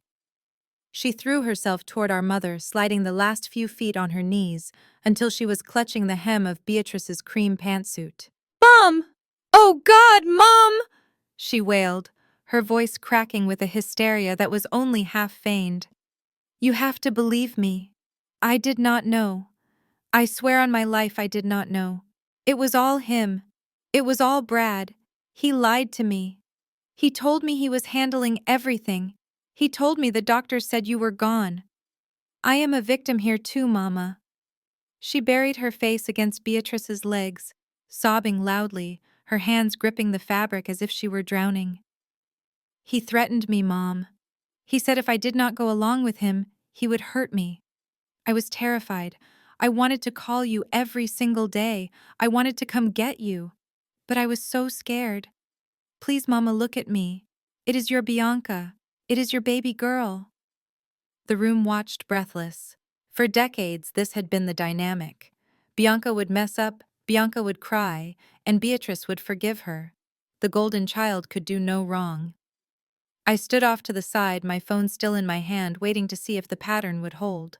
If Mom forgave her now after everything, then my victory was hollow. Beatrice looked down at the sobbing woman clutching her legs. She did not reach down to stroke her hair. She did not offer a comforting hand. She stood perfectly still, her face an unreadable mask of granite. She looked at Bianca not with anger, but with a profound, icy indifference.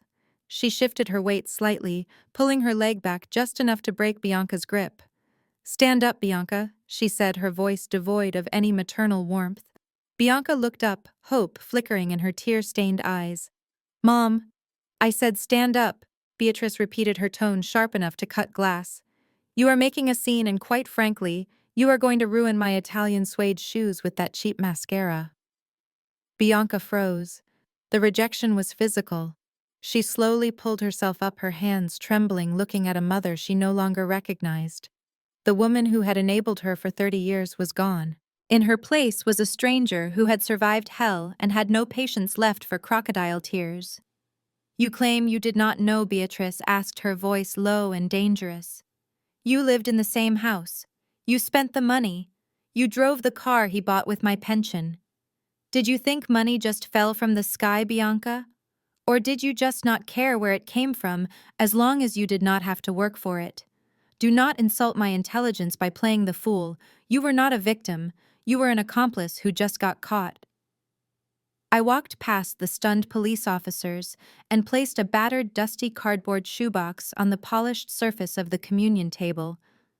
It was an old sneaker box, held together by yellowing Scotch tape, the kind you find in the back of a closet.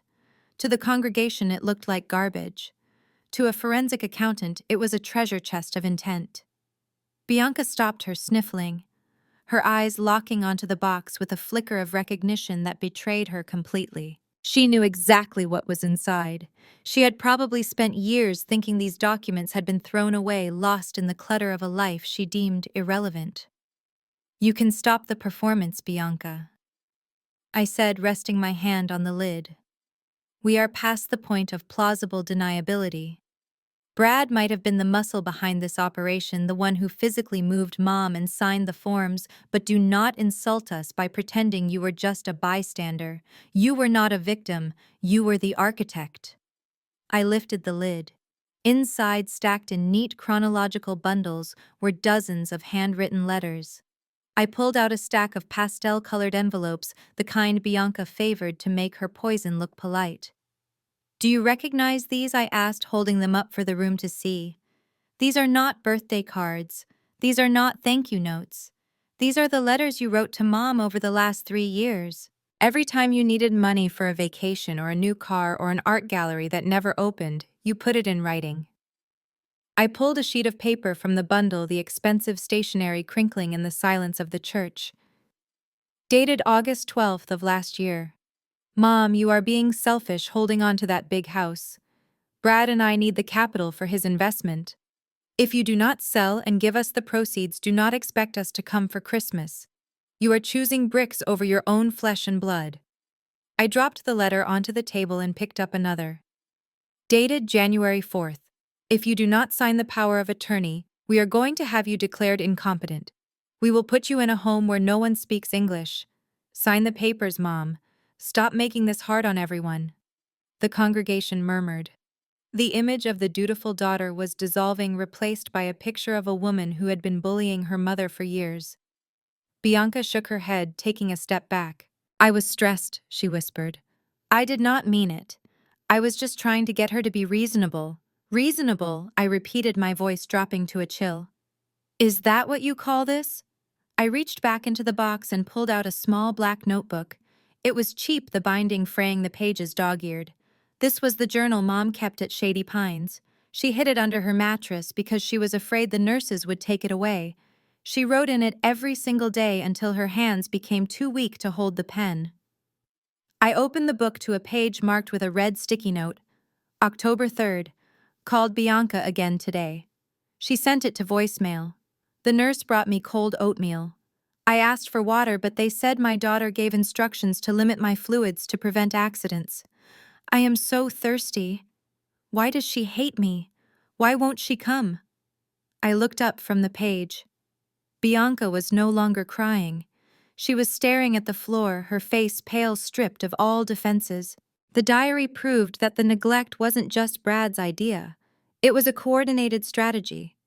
She knew her mother was suffering. She knew her mother was begging for water, and she ignored the calls because she was too busy spending the advance on the inheritance. I closed the book with a sharp snap that echoed like a gunshot. You stood there and told Mom you didn't know. You told her you were deceived. But the ink doesn't lie, sister. You created the environment that allowed Brad to thrive. You pushed for the power of attorney. You pushed for the isolation. You were not tricked, Bianca. You are an accomplice. And unlike Brad, you don't even have the excuse of being a gambling addict. You did it out of pure, unadulterated greed. Beatrice stared down at the damning evidence scattered across the communion table. The letters, the diary, the proof of a daughter's betrayal.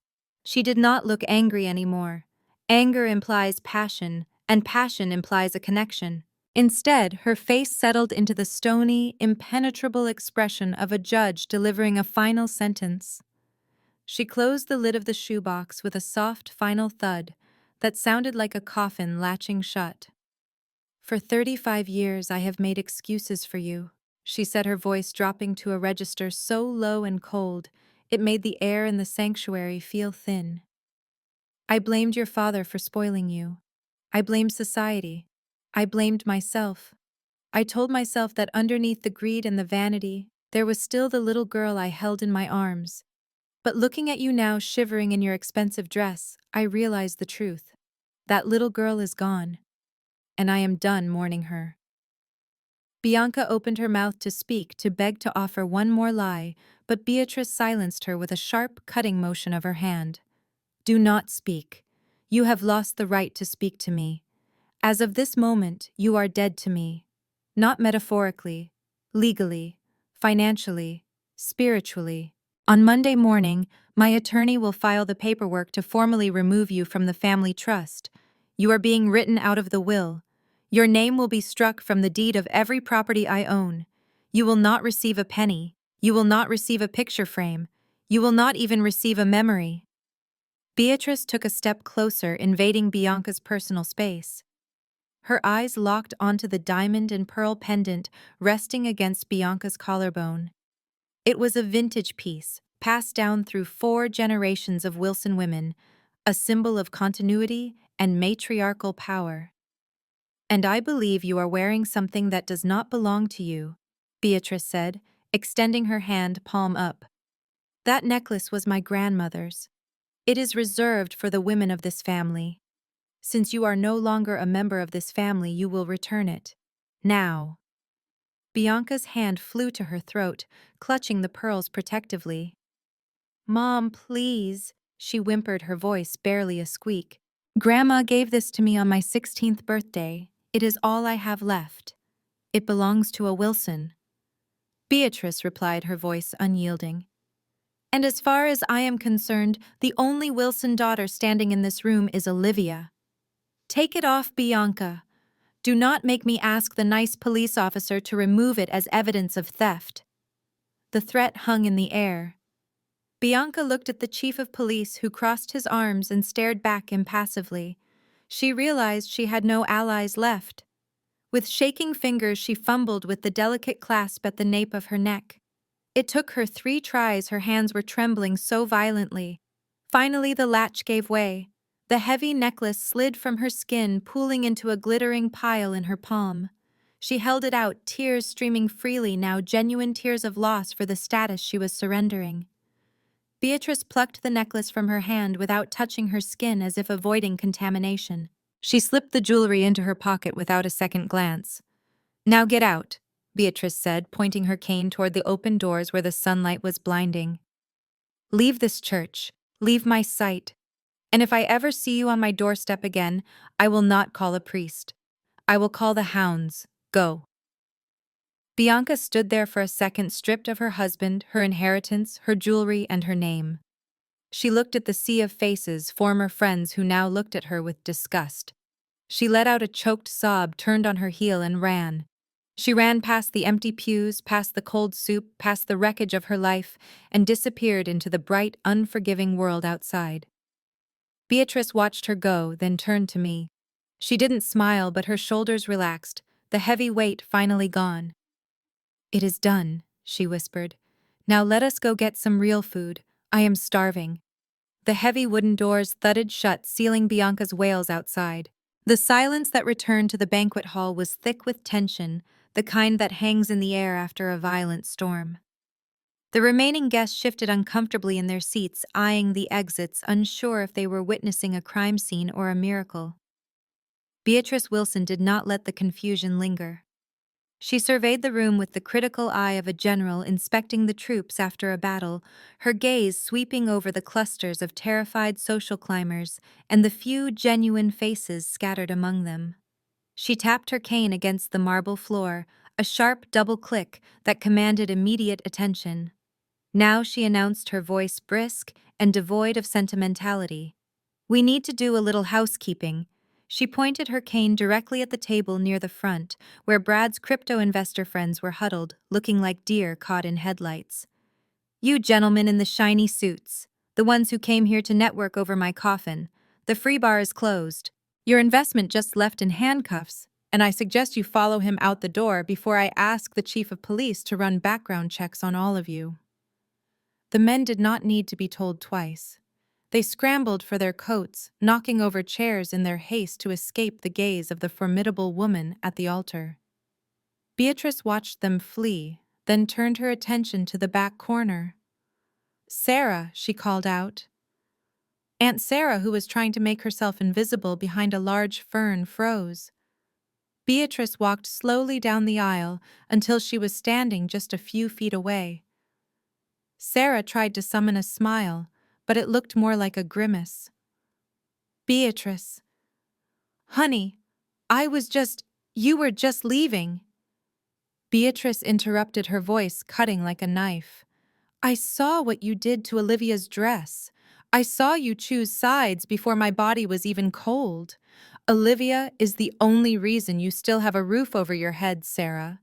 She paid your mortgage while you mocked her behind her back. Well, the Bank of Wilson is officially closed. Go home, and do not bother checking your account on the 1st of the month. The transfer has been cancelled." Sarah gasped, realizing the gravity of her mistake.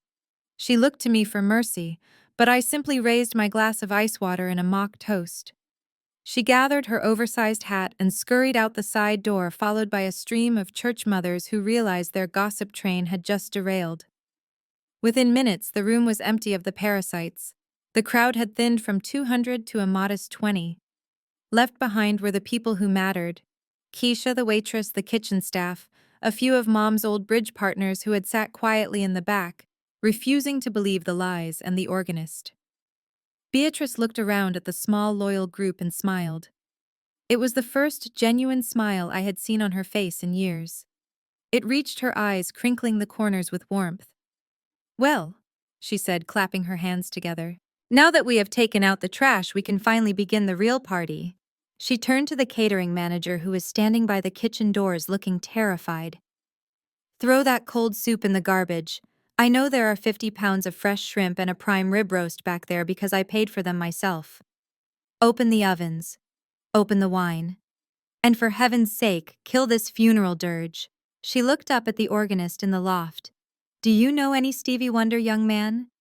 The organist grinned and gave a thumbs up. "Then play it," she commanded. "Loud. I want to see smiles. I want to see dancing. We are not mourning a death today. We are celebrating a resurrection. And if anyone leaves this room hungry, I will be very offended." The organ swelled with the opening chords of "Signed, Sealed, Delivered." The tension broke instantly. The staff cheered. I walked over to my mother, who was already instructing a waiter on the proper way to uncork a bottle of vintage red. She looked at me, her eyes clear and fierce. "Are you hungry, Olivia?" she asked, linking her arm through mine. "I am starving, Mom," I replied, feeling the weight of the last month finally lift off my shoulders. "Good," she said, leading me toward the head table. "Because we have a lot of work to do. But first we eat. And remind me to burn this lilies. They are giving me a headache." The metallic buzz of the heavy security door signaled the beginning of my allotted 15 minutes. I walked into the visiting room of the Cook County Jail, the scent of industrial cleaner and stale sweat hitting me instantly. It was a stark contrast to the lavender-scented air of my penthouse, but I did not mind. I sat down on the cold metal stool in booth number 4 and waited. On the other side of the thick, scratched plexiglass, a door opened. A guard shoved a man into the chair opposite me. It took a moment for my brain to reconcile the image. The man before me was not the arrogant, suit-wearing crypto investor who had stood at the altar 3 months ago. This man was gaunt. His skin was sallow, the fake tan long gone, replaced by the pallor of confinement. His hair, usually gelled to perfection, hung in greasy clumps around his face. He wore a jumpsuit the color of a traffic cone, a shade that did him no favors. Brad picked up the black receiver with trembling hands. I picked up mine, keeping my face perfectly neutral. "Olivia," he breathed, his voice cracking. "Thank God you came. You have to help me. You have to talk to Beatrice." I watched him squirm. He looked like a rat trapped in a maze that had no exit. "Help you with what, Brad?" "With the lawyer," he hissed, leaning forward until his forehead rested against the glass. "The public defender they gave me is a moron. He wants me to plead guilty. He says they have too much evidence. He says I am looking at 15 years, Olivia. 15 years. I cannot do that time. I will die in here." I smoothed a non-existent wrinkle on my sleeve. That sounds like a standard sentence for attempted murder and grand larceny. "The system seems to be working." "Stop it," he begged, tears welling in his eyes. "I need a real defense team. I need the firm you used for the estate. I need $50,000 for a retainer. Please, Olivia. I know Mom has it. Just tell her I am sorry. Tell her it was a mistake. Tell her I will pay her back every cent once I get back on my feet." I almost laughed. The delusion was fascinating. He still believed there was a way back. He still believed he was a player in the game. "Mom does not have a son-in-law named Brad," I said calmly. "And I do not have a brother-in-law. You seem to be confused about your standing in the Wilson family." I reached into my bag. Brad's eyes lit up, presumably hoping for a checkbook or a legal document. Instead, I pulled out a single glossy photograph. I pressed it flat against the glass so he could see every detail. It was a picture taken last week in the sunroom of the house he had tried to steal. The light was golden and warm. In the center sat my mother, looking radiant and healthy, holding a glass of iced tea. I stood behind her, my hand on her shoulder. We were smiling. The space next to Mom, where Brad used to stand in every Christmas card, was empty. It wasn't just empty. The composition had been changed. We had filled the space with a large, beautiful vase of red roses. "We took this for the new family newsletter," I explained. "We did a little redecorating. We removed the clutter. We removed the debt. And most importantly, we removed the cancer." Brad stared at the photo, his eyes moving from Mom's smile to the empty space where he used to exist. The reality finally hit him. He wasn't just in jail. He was erased. "You are a monster," he whispered, the receiver shaking against his ear. The auctioneer, a man with a voice like a gravel grinder, stepped up to the podium. He announced the next lot. It was the Oak Brook property. The sprawling 5-bedroom McMansion that Bianca had mortgaged her soul to keep. The house with the heated floors, the wine cellar, and the custom walk-in closet that was larger than my first apartment. Now it was just a file number. Case 2940B. Distressed asset. Opening bid is set at $300,000, the auctioneer barked. "Do I hear 350? Bianca flinched with every number. She gripped the railing, her knuckles white. She was praying for a miracle. She was praying that no one would bid, that somehow the bank would show mercy. But banks do not show mercy, and neither do investors. 350, a man in a trench coat called out. 375, another voice countered. I stood silently in the back, checking the comp values on my tablet. The house was worth nearly $1 million in a fair market. But this was not a fair market. This was a slaughter. I waited until the bidding stalled at $450,000. The investors were hesitant. They knew the property had liens. They knew the previous owner, Brad, had likely stripped the copper wiring before he was arrested. They saw risk. I saw opportunity. 500,000, I said, my voice cutting through the drizzle. Cash. The heads turned. Bianca gasped, her eyes locking onto me. She saw her sister. She saw salvation. Going once at 500,000. Going twice. Sold to bidder number 42. The gavel slammed down. The sound echoed like a gunshot, signaling the final end of Bianca's reign as the Queen of Oak Brook. She didn't wait for the paperwork. She ducked under the caution tape and ran toward me, a pathetic mixture of relief and entitlement washing over her face. "Olivia!" she cried, reaching out to hug me, though I stepped back to avoid her wet coat. "You did it. You saved the house. I knew you wouldn't let strangers take it. Thank God. I can have my keys back. I have been sleeping on a friend's couch and my back is killing me." I looked at her, truly looking at her, and felt nothing. No anger, no pity, just the cold detachment of an auditor closing a file. "You seem confused, Bianca," I said, tucking the receipt into my briefcase. "I did not save the house for you. I acquired an asset for the Beatrice Wilson Foundation." Her smile faltered. "What?" "We needed a headquarters," I explained, checking my watch. "The rent in the city is exorbitant. This property provides ample office space for our staff. Your master bedroom will make an excellent conference room. The wine cellar will be converted into file storage for our legal aid clinic. And the pool.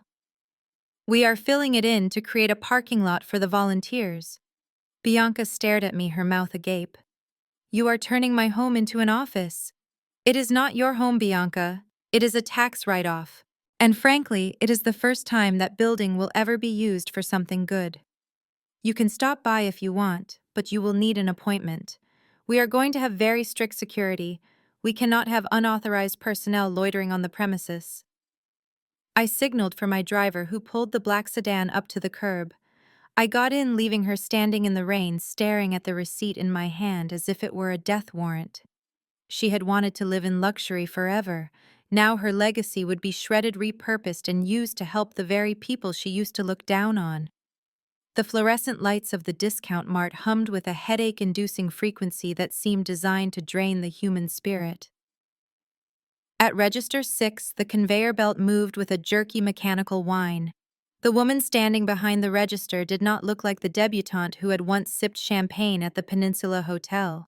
Her hair, once a glossy, highlighted mane that cost hundreds of dollars to maintain, was now pulled back into a frizzy, dull ponytail held by a cheap elastic band.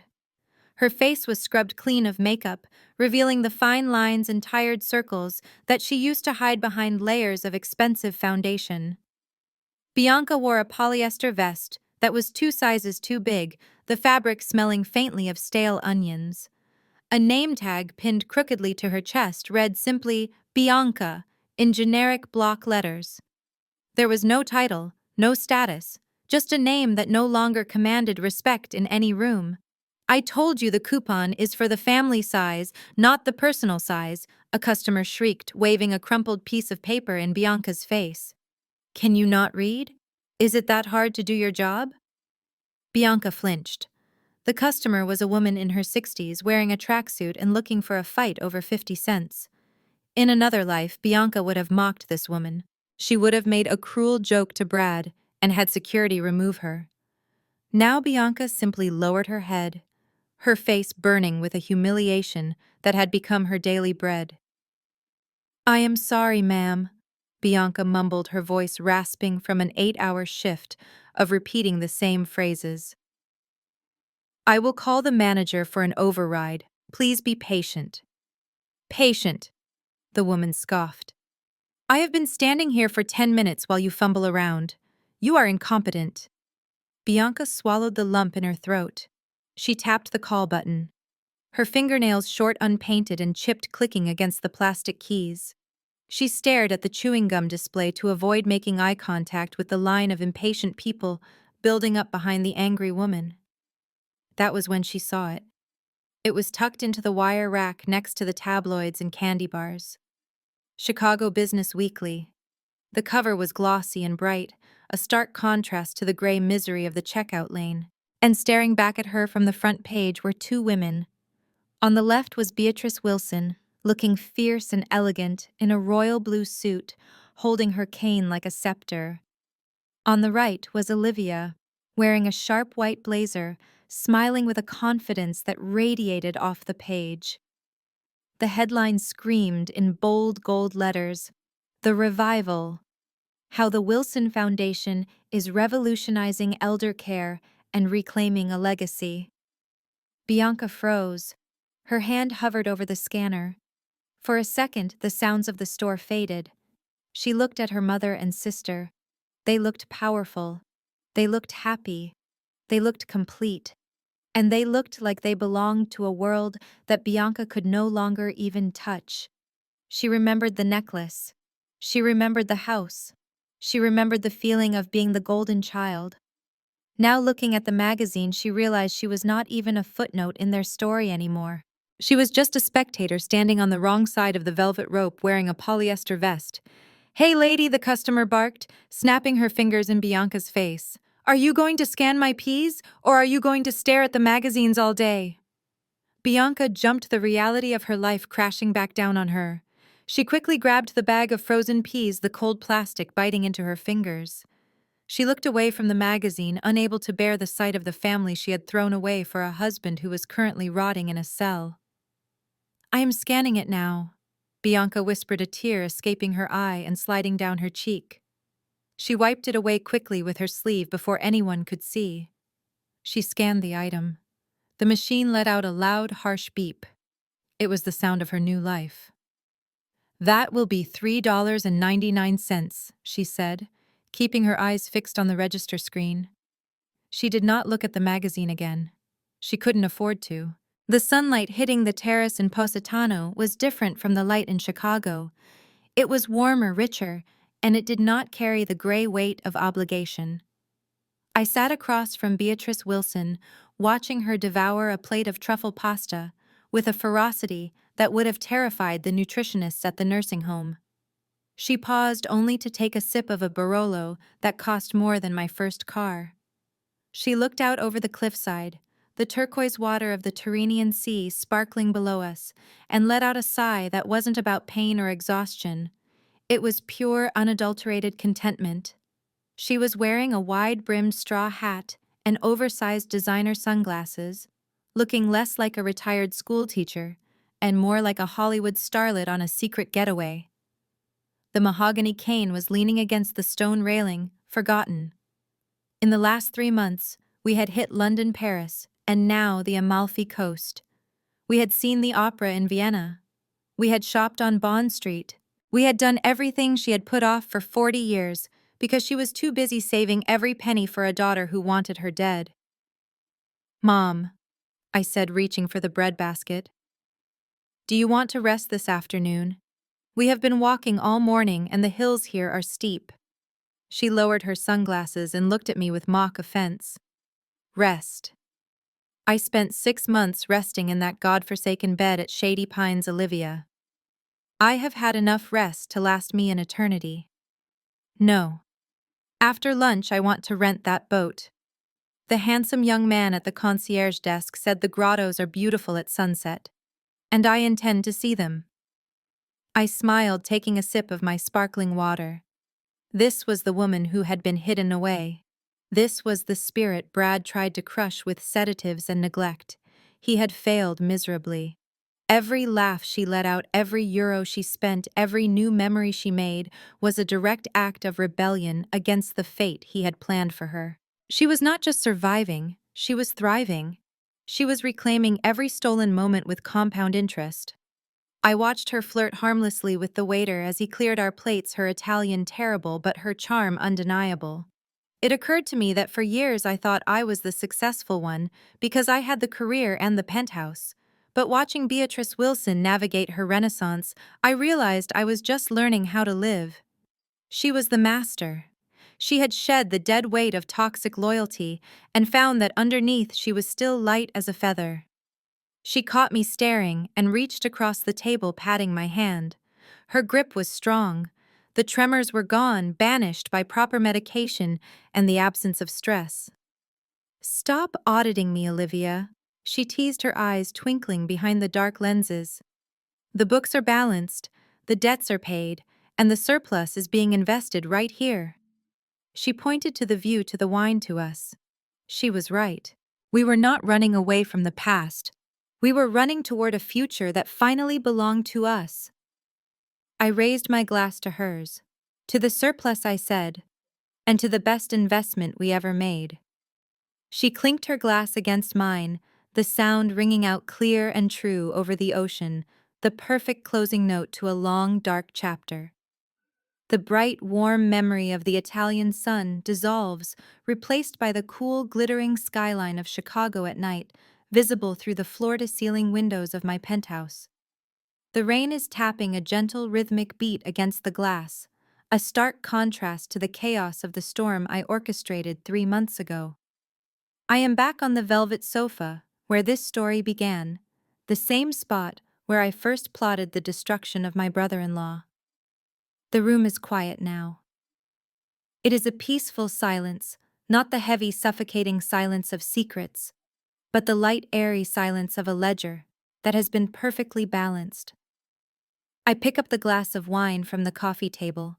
It is the same Barolo Mom and I discovered in Positano. She is currently asleep in the guest suite down the hall, resting up for her art class tomorrow morning. She is snoring softly, a sound that used to annoy me when I was a teenager, but now sounds like the most beautiful music in the world, because it is the sound of her being alive. It is the sound of her being safe. People have asked me if it was worth it. They ask if the deception was too cruel, if the shock was too great, if the legal risks were too high. They look at me with a mixture of admiration and fear, wondering what kind of woman stages a funeral for her own mother. They wonder how I could sit there in that front pew wearing black, wiping away fake tears, watching my sister mourn a death that had not happened. They think it was cold. They think it was calculated. They are absolutely right. It was cold. It was calculated. It was the most precise audit I have ever conducted. You see, you cannot fight a cancer with aspirin. You cannot fight a predator like Brad with polite conversation or legal letters. He would have dodged them. He would have hidden the money. He would have isolated Mom until she truly faded away in that gray room. He needed to believe he had won. He needed to believe the finish line was crossed. He needed to feel the weight of the insurance money in his pocket so that he would let his guard down long enough to admit his crimes to the world. I swirl the wine in the glass, watching the dark red liquid coat the sides. I had to break my family to fix it. I had to destroy the illusion of the happy sister and the successful husband to reveal the rot underneath. I had to become the villain in their story so I could be the hero in hers.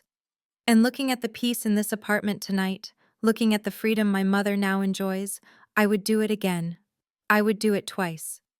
I set the glass down on the marble coaster with a soft click. I smoothed the fabric of my dress, the red one hanging in the closet, now retired as a battle flag. The game is over. The pieces have been swept off the board. The winners have been declared. I lean forward, looking directly into the camera lens, my expression calm and resolute. That is how I used a fake funeral to save a real life. We are taught from a young age that blood is thicker than water. We are conditioned to believe that family is an unbreakable covenant, a sanctuary where we are owed loyalty simply by virtue of sharing a last name. We are told to forgive the unforgivable because, after all, they are family. But if this audit has proven anything, it is that biology is merely a suggestion. It is not a binding contract. The DNA you share with someone does not grant you a license to abuse them, neglect them, or view them as a walking bank account. My sister and her husband made a fatal error in their calculations. They believed that inheritance was a right, not a privilege. They looked at my mother, and they did not see a woman who had sacrificed, loved, and built a life. They saw an asset to be liquidated. They saw a barrier between them and the lifestyle they felt entitled to. They let greed calcify their hearts until they were incapable of feeling anything but the hunger for more. And in doing so, they lost everything. Not just the money, not just the house, but the very soul of what it means to be human. The true value of a family does not lie in a pedigree or a family tree. It lies in how you treat one another when no one is watching. It lies in the glass of water offered to a thirsty hand. It lies in the time spent listening to a story you have heard 1,000 times. It lies in the respect you show to the people who raised you. If you treat your loved ones like transactions, do not be surprised when you end up bankrupt in the only currency that matters. Bianca thought she was securing her future. Instead, she erased her past. She traded a mother's love for a chance at a payout, and she ended up with neither. That is the ultimate tragedy of greed. It blinds you to the treasure standing right in front of you until it is gone. It makes you poor in spirit long before it makes you poor in cash. So if there is one thing you take away from the downfall of the House of Wilson, let it be this. Do not wait for a tragedy to audit your relationships. Look at the people around you. Ask yourself if you are there for them or for what they can give you. Call your parents, not because you need a loan, but because you want to hear their voice. Visit your grandparents, not to check the furniture you hope to inherit, but to hold their hands. Because eventually the funeral will be real. The flowers will not be props and the tears will not be staged. And when that day comes, you want to be able to look in the mirror and know that you loved them for who they were, not for what they were worth. You want to know that your grief is the price of love, not the panic of a lost investment. My name is Olivia Wilson. The books are balanced, the case is closed, and I have a mother to go hug. You know they say money changes people. I disagree. I think money simply acts as a high-powered magnifying glass. It shows you exactly who people always were, amplifying their traits until they are impossible to ignore. In my case, it revealed a monster and a leech. But it also revealed a survivor in my mother and a fighter in me. It clarified everything. And while the method I used was extreme, the pain of that realization is something many of you unfortunately understand all too well. My story had police raids and secret cameras, but the core of it is painfully common. It happens in living rooms over wills that are suddenly changed. It happens in hospitals where care decisions are made based on costs rather than comfort. It happens in quiet conversations where siblings calculate their parents' expiration dates like they are checking the milk in the fridge. It is a silent epidemic of greed that tears families apart from the inside out. I want to hear from you. I want to know that I am not the only one who had to draw a line in the sand. Have you ever been betrayed by a relative for financial gain? Have you ever watched a family dinner turn into a hostile negotiation? Have you ever felt the knife twist in your back, only to turn around and see a face you have known since childhood holding the handle? Do not keep it a secret. Shame is the weapon they use to keep us quiet.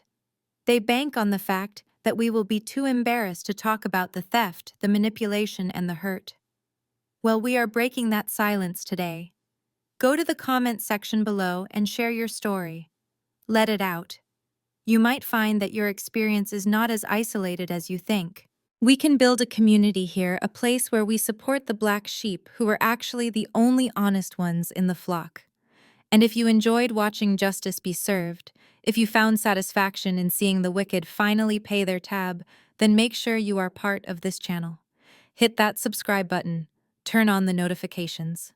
We have many more stories to tell, many more audits to conduct. And trust me, you do not want to miss what comes next. We are just getting started with cleaning up the mess. I have a vintage Barolo breathing on the counter and a mother who is probably dreaming of her next European adventure. The storm is over. The air is clear. And for the first time in a long time, the future looks profitable in all the ways that actually matter. So protect your heart, protect your assets, and never apologize for demanding the respect you deserve. I lift the crystal glass, the deep red wine catching the light of the city skyline behind me. I look directly into the lens, holding your gaze for a beat longer than necessary. A small, knowing smile plays on my lips. I offer you a slow, deliberate wink. Cheers. The image holds for a second on my victorious expression before the screen slowly fades to black, leaving you with nothing but your own reflection and the truth. The Wilson family saga teaches us a brutal truth. Blood is not a binding contract of loyalty. Brad and Bianca viewed a living mother as a mere obstacle to their inheritance, allowing greed to calcify their hearts. They calculated their future based on her death only to lose everything when she reclaimed her life. True wealth isn't found in a property deed, it is found in genuine care and respect. When you treat loved ones like financial transactions, you inevitably end up bankrupt in the only currency that matters.